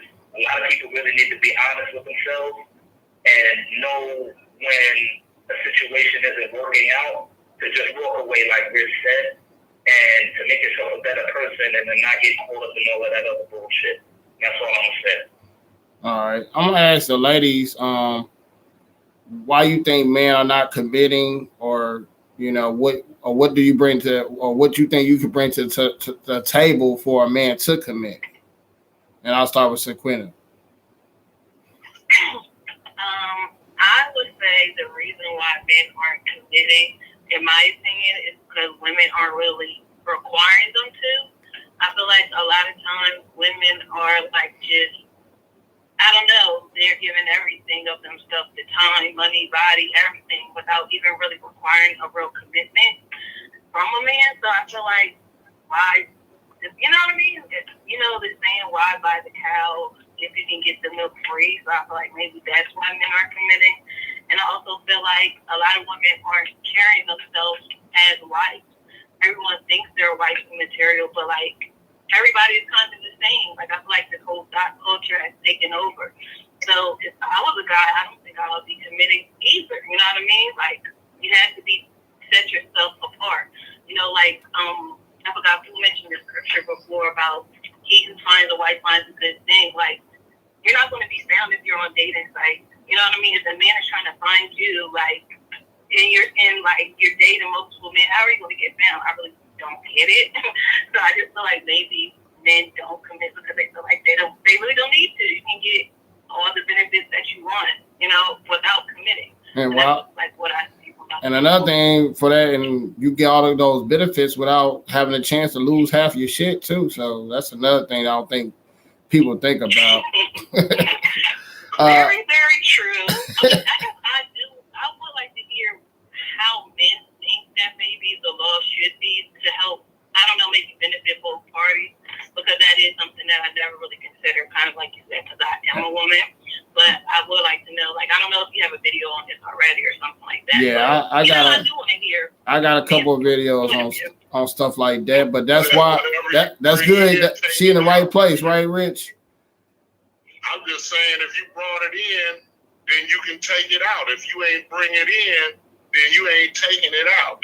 That's when it'll be fair. What's up, man? Now, if you have children, that's a whole nother thing. You need to take care of the children or whatever, but there needs to be a more equitable way to figure out the child support too, whatever. But as far as women taking men for half, they say, man, go through the ringer. I'm divorced myself, so I know you didn't earn this, and you want to come in and take the lion's share or whatever. It shouldn't be that way. And as long as the laws are written like that, that's why I say I'll never do it again. And it's not about I'm paranoid and think every woman is going to do that to me. But the fact is that the law will let them do that. My boy Alfie Kingdom in the building. What's going on, Alfie, man? I'm going to say it like this, though, too. Another thing I want to put out there, it also has another thing to do with your status. I'm going to keep it like that, but, you know, a lot of us don't have that status to where you have to think freely. When you think freely and they know that you stand on your square from a legal standpoint, then they'll respect you. But when you don't know what's going on and you're unalert to what's going on in society, they're going to take full advantage of it. So you got to be, you know what I'm saying, on top of your shit. All right. Catherine, you got anything to add about why men are not committing or understanding why they're not committing? I agree with, is it Synquette? What's her name? I couldn't say it.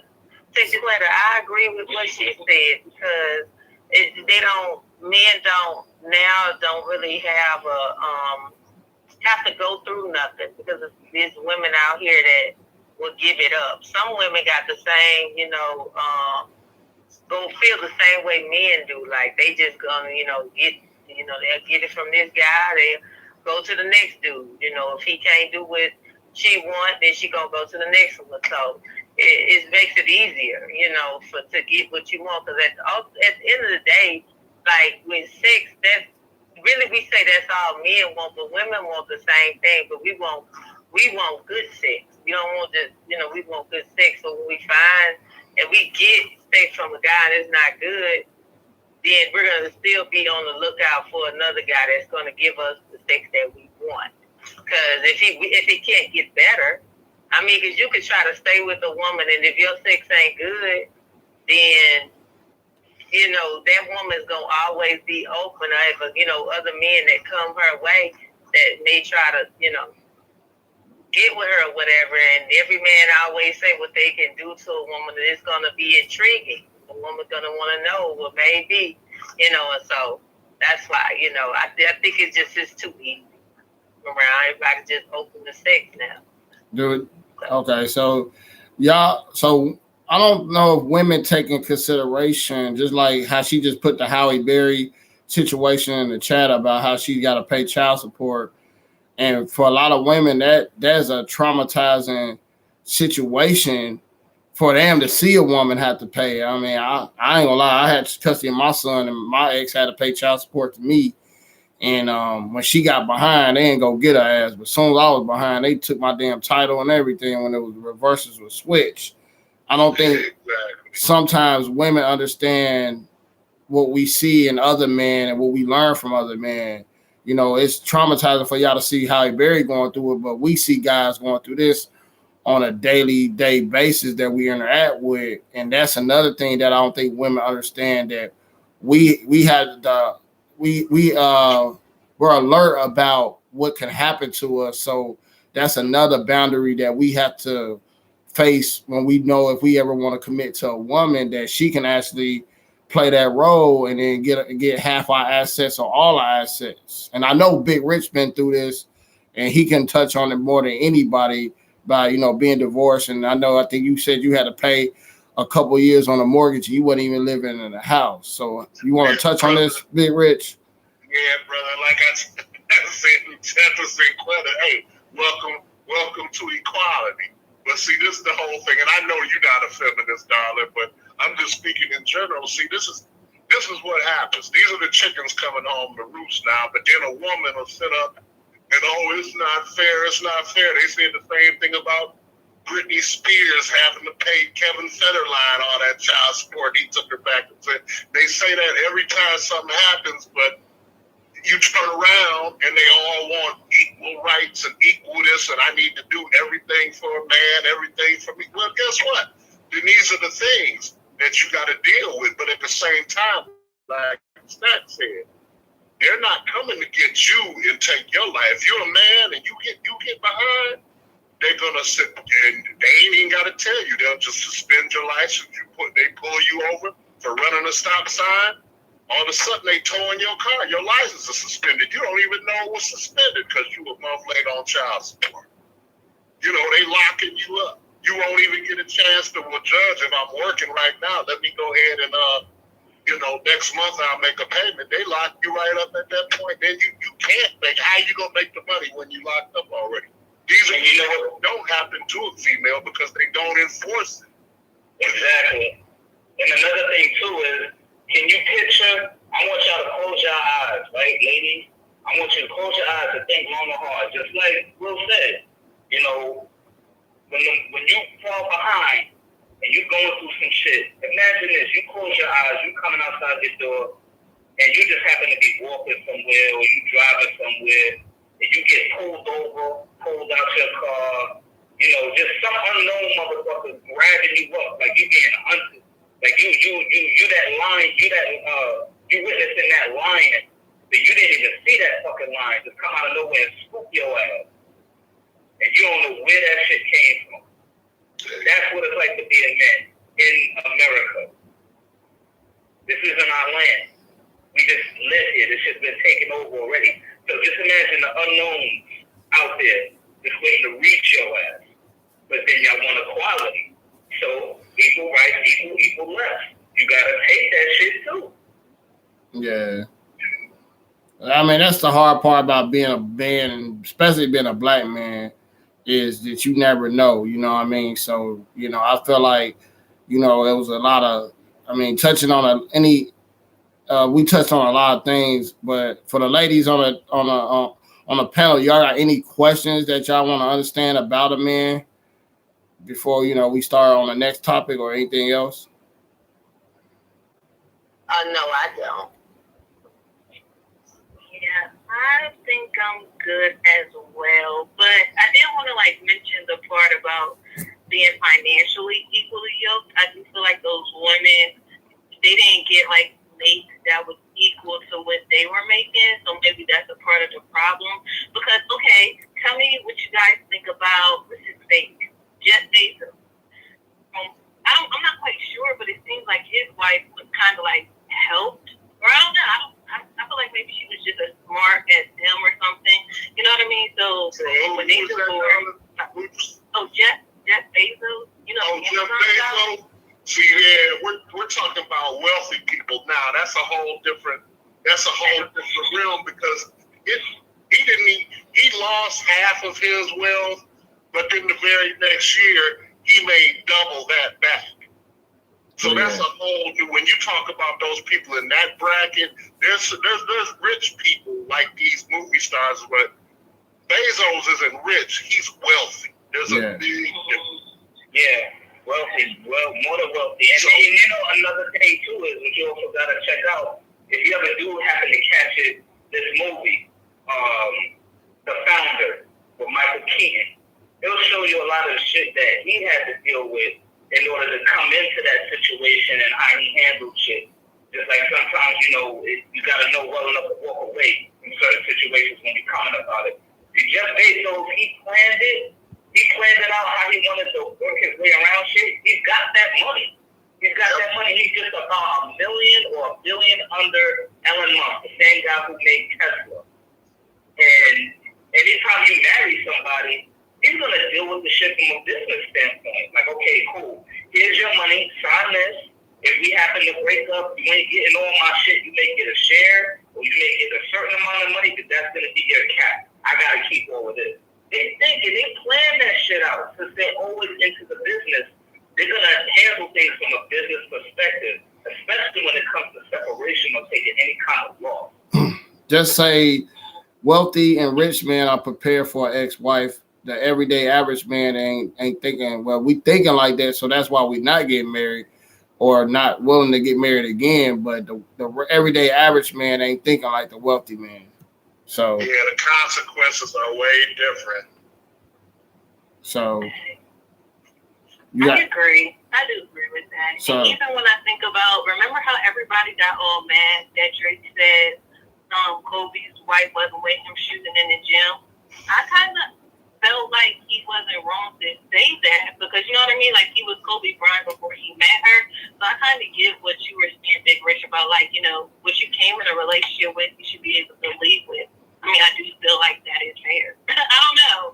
Well, you know, it's a case by case thing, but if a woman has contributed to the dream, that's the whole thing. You talk about Bezos, his wife was with him and was working as a secretary in the place and did a whole lot of support work for the band when he come down to breaking her off hassle. That's why he didn't have a problem. Like I say, the consequences are different. But if it's something like that and you all build a business together, then that's a different thing. Then she deserves her share. But if the man already had it put together and then you just come in and you got there already after he had the bag, he's already won, and you come at the finish line to meet him and they want to hook up, then you shouldn't come with that because you didn't run the race. And that's what's happening. I remember when I got divorced, the judge, we did it without lawyers, and when we went in the courtroom and there was all the other married couples were willing to get divorced, and she was like, the judge said, I don't care if your grandma gave you a house and you and your wife was living in it, or you and your husband was living in it, they can fight you for the house your grandma gave you. Yep. Wow. So when you hear shit like that, you be like, damn. So like now I you know, I got a mortgage, you know, I'm paying on the house, whatever you want to call it, homeowner, whatever. But if I meet a young lady and I want to go that route without reproducing, really, I don't really see the point of getting married no more because I'm not looking to have no more kids. But if I did one day later when my kids grow up and be grown and I have this asset, I feel like I want to leave some assets to my children. So I'm going to make her sign a prenup that she get a percentage of something if it came down to it. Now, the big thing I see on the marriage thing is my father passed away. It was 18 years on the 24th of this month. And to this day, my mom stopped working when I was born, but she was a housewife and they had, you know, she was the ultimate helpmeet. But the benefit of their marriage is that my mother gets my father's Social Security and his pension. So he might be dead and gone, but he's still supporting her. So it has good parts that people just don't see when it works out the right way. You know what I mean? But when it work out the wrong way, it could rape a man. But at the same time, my father has not been here for 18 years, you know, but at the same time, his pension and his pension and his Social Security goes to my mother until she died. So it has its perks if you do it the right way, but you just got to know what you're dealing with. You know what I mean? Period. You know, you got to protect your energy like my boy D. Flim always say. So you got to understand what you're worth. You want to add on anything, Rich, on that one? Hey, brother, I just wanted to mention, by the way, you do know that now these prenuptial contracts aren't worth the paper they're written on, man. Because half of them get thrown out now. I see we got a lawyer up in here in the chat. Maybe she can comment on something as far as that go. But I know a great percentage of those things get paid out. get thrown out. But Stack, I don't know if I ever told you this, man, but when I got divorced, I told you I was a stepfather, okay? And my stepdaughter, the oldest child, she knew her father. I mean, I knew him. We went to high school together, but he never paid any child support or whatever. But when I got divorced, I not only paid for my 2 natural kids, I paid child support for my oldest one too for 3 years. Damn. Because she was 18, and they knew where her father was. But, you know, he was in and out of jail and this and that and whatever. So they had me where they said that, well, you're attached. You've been taken care of this whole time. So they hit me with it. And then my ex-wife, I do have to say this about her. She did tell the judge at the point, standing up there with her lawyer, well, I don't want support for the old, because the oldest one isn't his. It's from my former relationship or whatever. The judge hit that gavel, man, and didn't care what that. He said, well, you've been feeding her. You're going to keep on feeding her. Damn. You see, the whole thing is what happened, Rich, and I want you to learn from this, and I told you, what you have to do is, anytime they try to put that on you, they're trying to attach you to a bond. You have to rescind your signature, because that signature, when you get married, becomes a contract. You have to void that contract.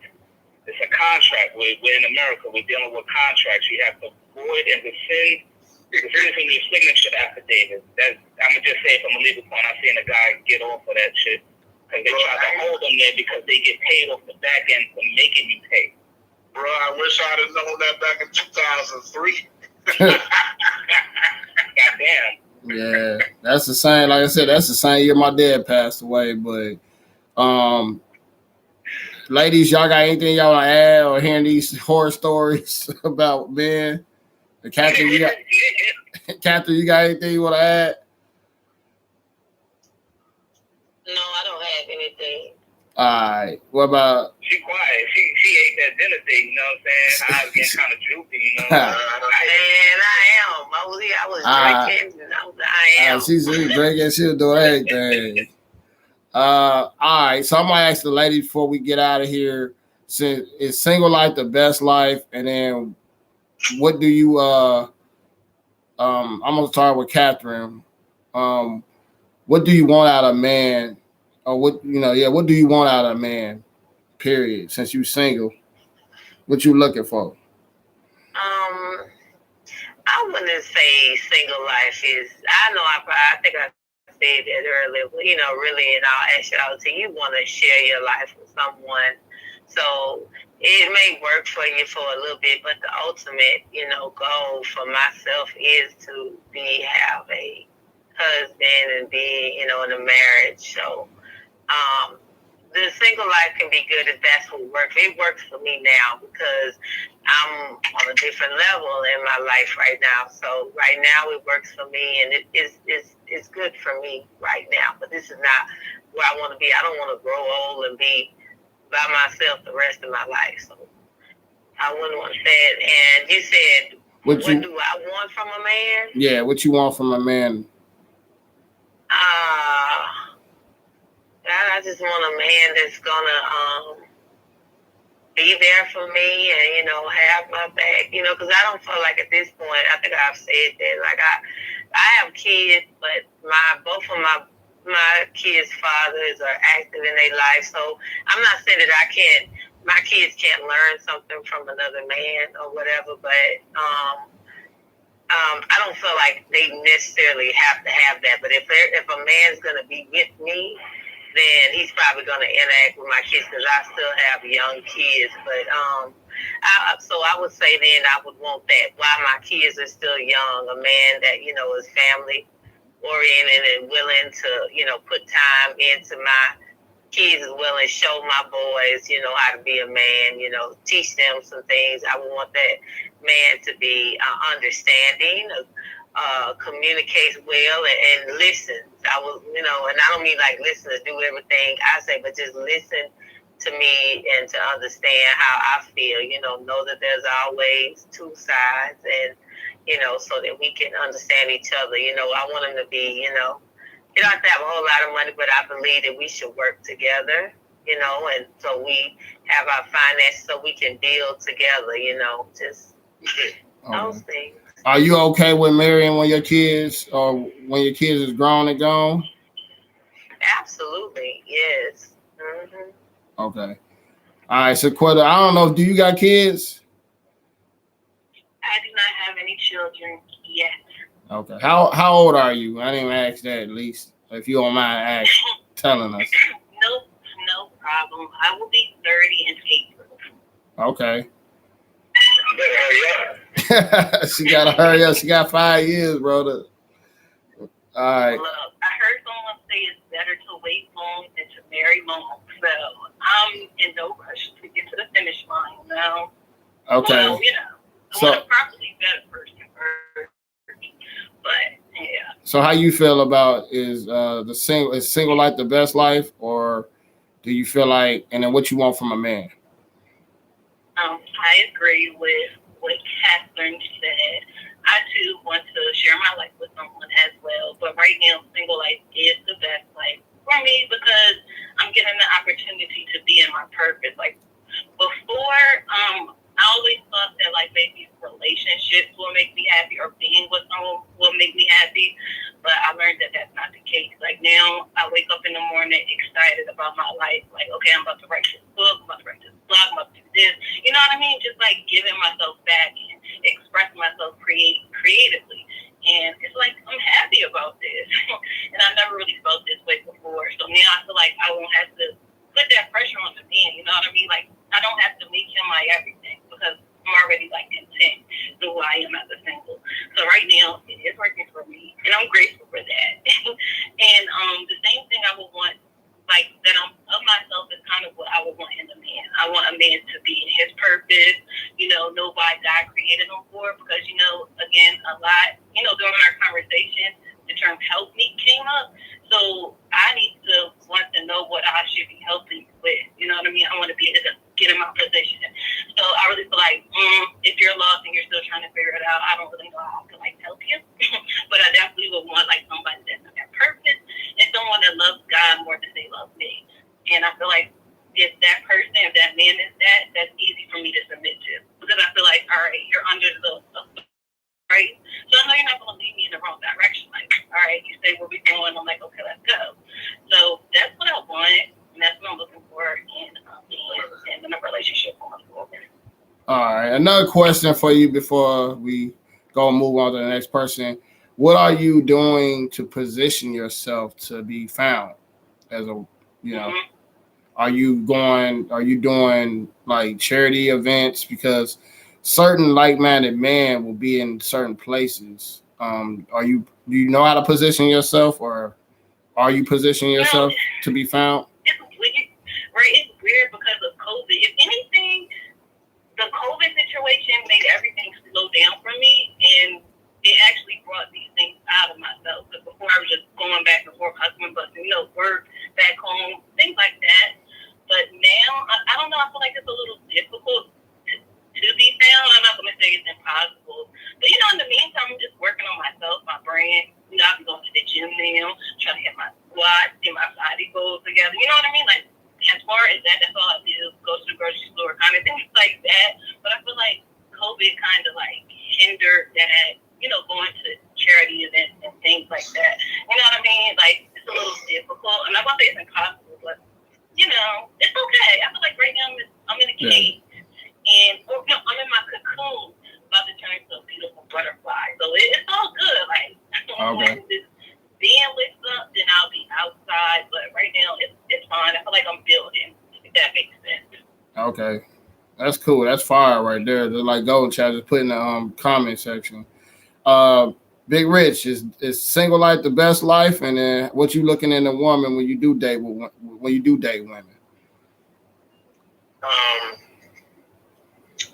Yeah, man, being single, that's the thing for me right now. And as far as what I'm looking for out of a woman, I'm not looking to get anything out of a woman because I'm complete in myself. You know, I do my thing as far as what I look to get out of one. Maybe I'll say just period, man, flat out. cooperation. You know, being non-argumentative cooperation, and we can rock out. We can have us a good time, whatever. I mean, it's not. She's not the focus. You know, Right. she's not the focus. I'm about my business, and that's the most important thing at this point, because I like doing things. You know, I like traveling. I like taking trips. I have my hobbies that I indulge in, so it can't be about her all the time. I like my sports and things. I like to get together with my homeboys sometime. Sometime I like to go to the park and throw bread in the water for the ducks. Now I want to be bothered. Facts. But just far as a woman go, just submission and cooperation, man, and we can rock out. But we're not gonna be getting married, not in this lifetime. All right, so marriage is off the table for my boy Big Rich. So, but he a good partner. So, all right, Mike, what you got? What you got on that? What you look for a woman in a single life, the best life? I mean, the single life, the best life, it depends on what your kind of lifestyle is. Me, I found it more easier to go about life this way. That way, there's less of an attachment. There's an attachment there, but it's to a limited degree. You're in, but you're not fully in. So anytime you need to maybe take a step back, think to yourself, and if you want to pull away or walk away from that situation, it's better that way. But when you are in a relationship, as far as mine, you know, I'm just dating for now. I'm just chilling. But if it does get into that, maybe sometime along down in the future, then yeah, I'll be with it. But I'll be more cautious than ever, you know, during the experiences that I had. So, you know, you think about certain things a certain way. It's like, do I want to live in free and single? Yes, but I'm not going to be having like a crazy amount of multiple partners. It's just going to be, you know, one at a time as far as that, you know, living single shit. But as far as having multiple partners or living single, nah, I don't need that drama. I don't need my energy and my space. I need that to myself. That's it. I keep it simple. And what you looking for in a woman? What am I looking for in a woman? Man, first of all, she's got to be mentally stable. She has to bring things to the table. She has to know how to conduct herself as a woman and know what it means to come to a man and recognize him and follow along with his purpose, his plan, and his program. Because without that and the cooperation, we ain't got shit. I'm telling you that right now. If she ain't following what I got going on and she's going every other way, but in the same direction that I'm going, we ain't got shit. That's all away from me. I don't want to be bothered. That's it. Facts. Can't say it plain as that. All right, for me, I'm gonna say single life is the best life for where I'm at in my life right now. We got to be honest at certain ages. I mean, I know Synquette, you not been married, and I know Rich been married. I know Catherine been married. Mike, you haven't been married, but you had a couple baby mamas. But at the end of the day, we got to realize that we're not marrying our first or second choices, maybe our third choices in life. And for me, I won. I was married for 8 years. I got a 21. Well, my son will be 21 in October. My other son will be 11 in June. And I've been paying child support since 19. And I ain't going to stop until I'm, 48, 49. So for me, the next 10 years for me is looking like just focusing on my purpose, focusing on my channel, my kids, just building my life. And during that time, hopefully I meet like-minded women that I can grow with and get to know. But I'm just going to take dating slow because I need to have a decade to myself. Because, I mean, I know I ain't missing nothing that when I turn 50 and I'm going to ask Big Rich Dad. I'm going to miss something at 50, Big Rich, that I ain't doing now? Brother, the good stuff will just be getting started at that point, brother. And in that point, trust and believe. I ain't just saying that, man. Trust and believe the good stuff gets started at that point. You'll have your child support payment. Not to say that you're not gonna be there, because I'm still there for my kids, you know, because it's always, they gonna always, no matter what age, call back, hey Dad, I need this, I need that. But that child support will be done, brother. You just gonna be good, man. Believe me. It'll start at about 50. All right, so and I know that by being on platforms like this and seeing older guys like my boy Big Rich, Kevin Samuels, my boy Ron Wills, Allen Roger Curry. Those guys are living their best life in 50 years old. So for me, you know, because I could damage everything right now if I go get into a relationship, and if it don't work out, then that put me back another 4 or 5 years financially, or, you know, put me back for a lifetime. So for me, I want to get my kids grown and gone, and whatever mistakes I make when they're grown and gone, that's on me. They don't have to suffer. And I don't feel like it's fair for a woman, because I'm not going to put a woman before my kids. And I think that's another thing that I feel like a lot of times single moms don't understand, that a man like me, I just said, I ain't going to put a woman before my kids. And I think single mothers, they had that same mindset and just focus on raising their kids. Their kids could get grown and gone. But when you focus on, I need a man, you fall into the trap of your kids not growing up. And then when they're 18, 19, 20 and should be out the house, they're big ass kids stuck in the house with you because you too big focused on finding a man, or vice versa, because men do it too. They need to tap in and put all their energy into their kids and their finances, and use dating as like something that's gonna complement their life, not complicate their life, and be cool with it. So I'm cool with, like, I'll say if I ever gonna find a life partner, it's gonna be in my 50s or 60s. It won't be in my 40s, because this next, God forbid I can live so long, but my next 10 years, I'm dedicated these 10 years to my kids and myself. That's just how I feel. So, but I'm going let y'all close with something. If y'all want to leave something in the comment section, I know Synquette, if you want to leave your Instagram or where they could find you, or people want to find you somewhere, but just put IG if you want to leave that there, and then put that in the chat. If you put Instagram, it's not gonna come up. But I'm gonna start with Mike. I know he was here last night. You know what I'm saying, Mike? What you want to say before you get off the panel tonight?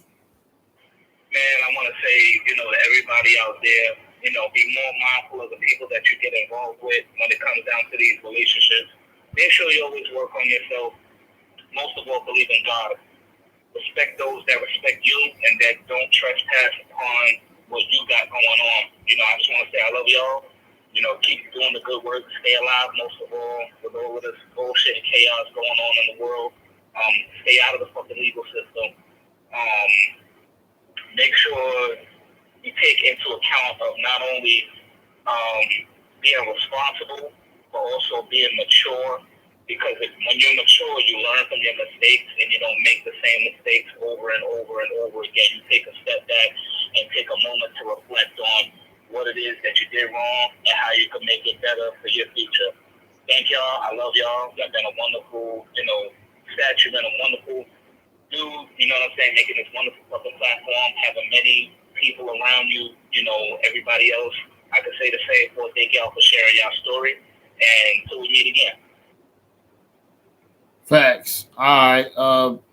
I'm gonna start, Captain. How you feel about the topic and what you want to say before you get out of here? Because I know you ready to sleep. You've been moving all weekend. You're drinking. You're eating good, and about sleeping in a new environment tonight. So, what you want to say? Right.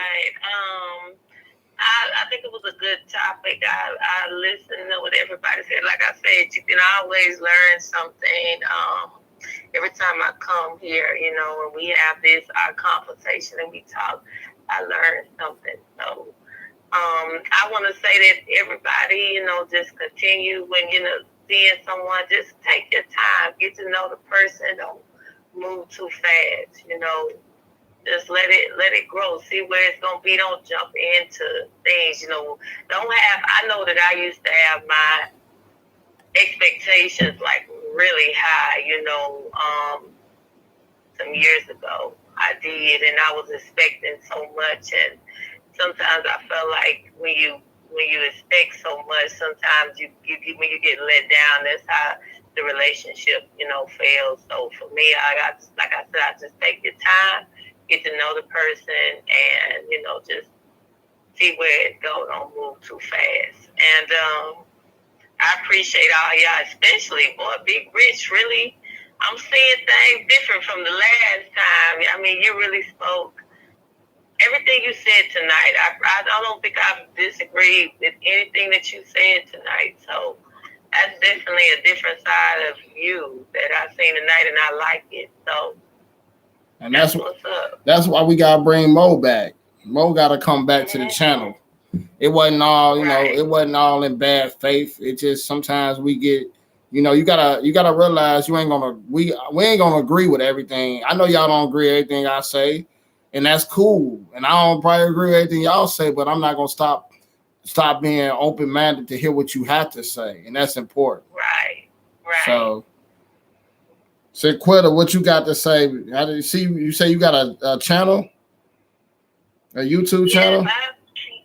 Yes, that's a part of my purpose. I feel like, just sharing my thoughts and all that jazz. But like I said, I just started out, so it's not, it's not on your level. I'm not doing no live streams and stuff like that. So be easy on me, guys. Okay. But I just want to say thank you for allowing me to, share. I know I'm new, and you guys all, I don't know, sound like, you guys all are close and stuff like that. So I just thank you for allowing me to share my little 2 cents and be able to share my thoughts. I really appreciate it. I feel like everyone was very respectful, and I don't know, I feel like it was a good chat, a good discussion.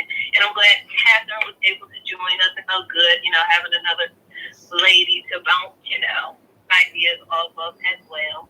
And in conclusion, I guess I want to say the same thing about, keeping God first, loving yourself, and keep being the best version of yourself, just keep growing. So what is your channel about? We're nosy now. So my channel is just about, what was the whole motivation? Okay, guys, I don't know if y'all will be into it, but what really started sparked my interest is this show called Married at First Sight, and all the drama that's going on with that show. It's this girl on there that's I don't know. Okay. She needs to work on her self-love kind of thing. So, and that's what kind of made me start talking about loving yourself, having standards, you know what I mean? Building up your self-esteem. So I feel like that's kind of what my channel is going to be about. I want to be like, your girl best friend telling you you can do better, honor yourself, make sure the guy honors you kind of thing. And then, I'm an author, so I kind of want to share tips about, if you want to write your book too. Yeah, if anybody on here wants to write their book, let me know. I can help you. But that's kind of what my channel is about too. Okay, well, you're welcome to call in anytime we do this. We do this Saturdays and Sundays, and we'll be back next Saturday. I don't know what the topic is. I just get on the topic during the week, but I appreciate you coming through. I know Big Rich did, and the guys did, and I'm gonna let Big Rich have the last word, and then I'll close. Can I say that I'm glad that she came too, so please come back again, because I had to be by myself last time. And Mo done abandoned you. And Chris will be Chris from Vegas. She'll be back. She just got busy this weekend. She's hanging out. So, but I hope Mo come back. And Rich, you got anything you want to say? And say to Mo about coming back? Yeah, I hope Mo do come back. You know what I'm saying? Catherine can vouch for me. Now, I'm not all bad. There's a couple good things about me. I don't know why everybody was so mad at first anyway. Just because I like to get some pussy every now and then, everybody got bent out of shape. Because I said I like to say. That's not all that I'm about, though. But I appreciate you being here, Catherine.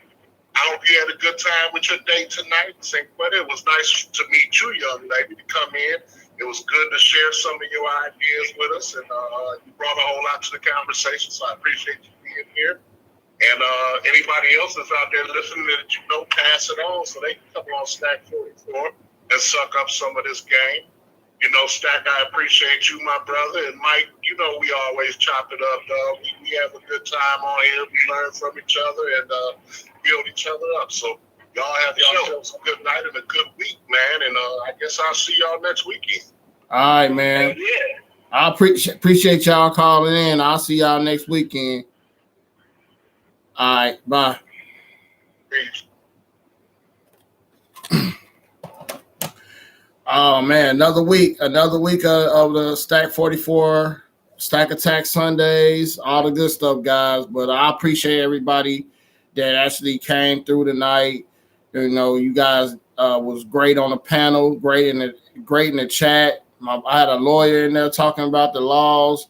My boy Golden Child, he always pushing me through, pushing that cash out through. I appreciate you, brother. But what I want to say is, at the end of the day, the single life is the best life for you to tap into yourself, to love yourself, and find out who you is, because people gonna be either with you or against you or in your way. People could be in your circle when things are going bad, but you need to find out who's going to be in your corner in the end.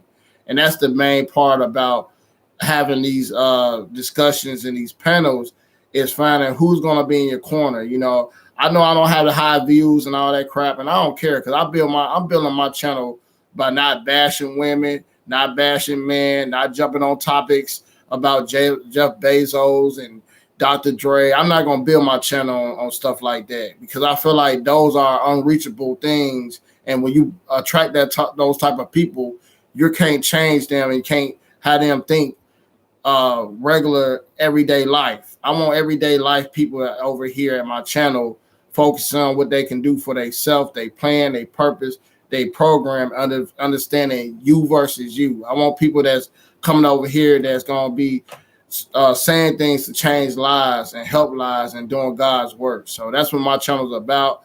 It's not about sitting here trying to clout chase, trying to do everything everybody else doing on YouTube. And I don't care if I get one person here listening to this live stream. All I know is if I help one person, I did my job, and I feel like that's part of my purpose under my life and part of the blessings that God gave me. Well, with that being said, guys, I'm gonna get out of here, and I'll holler at you guys next weekend. Peace.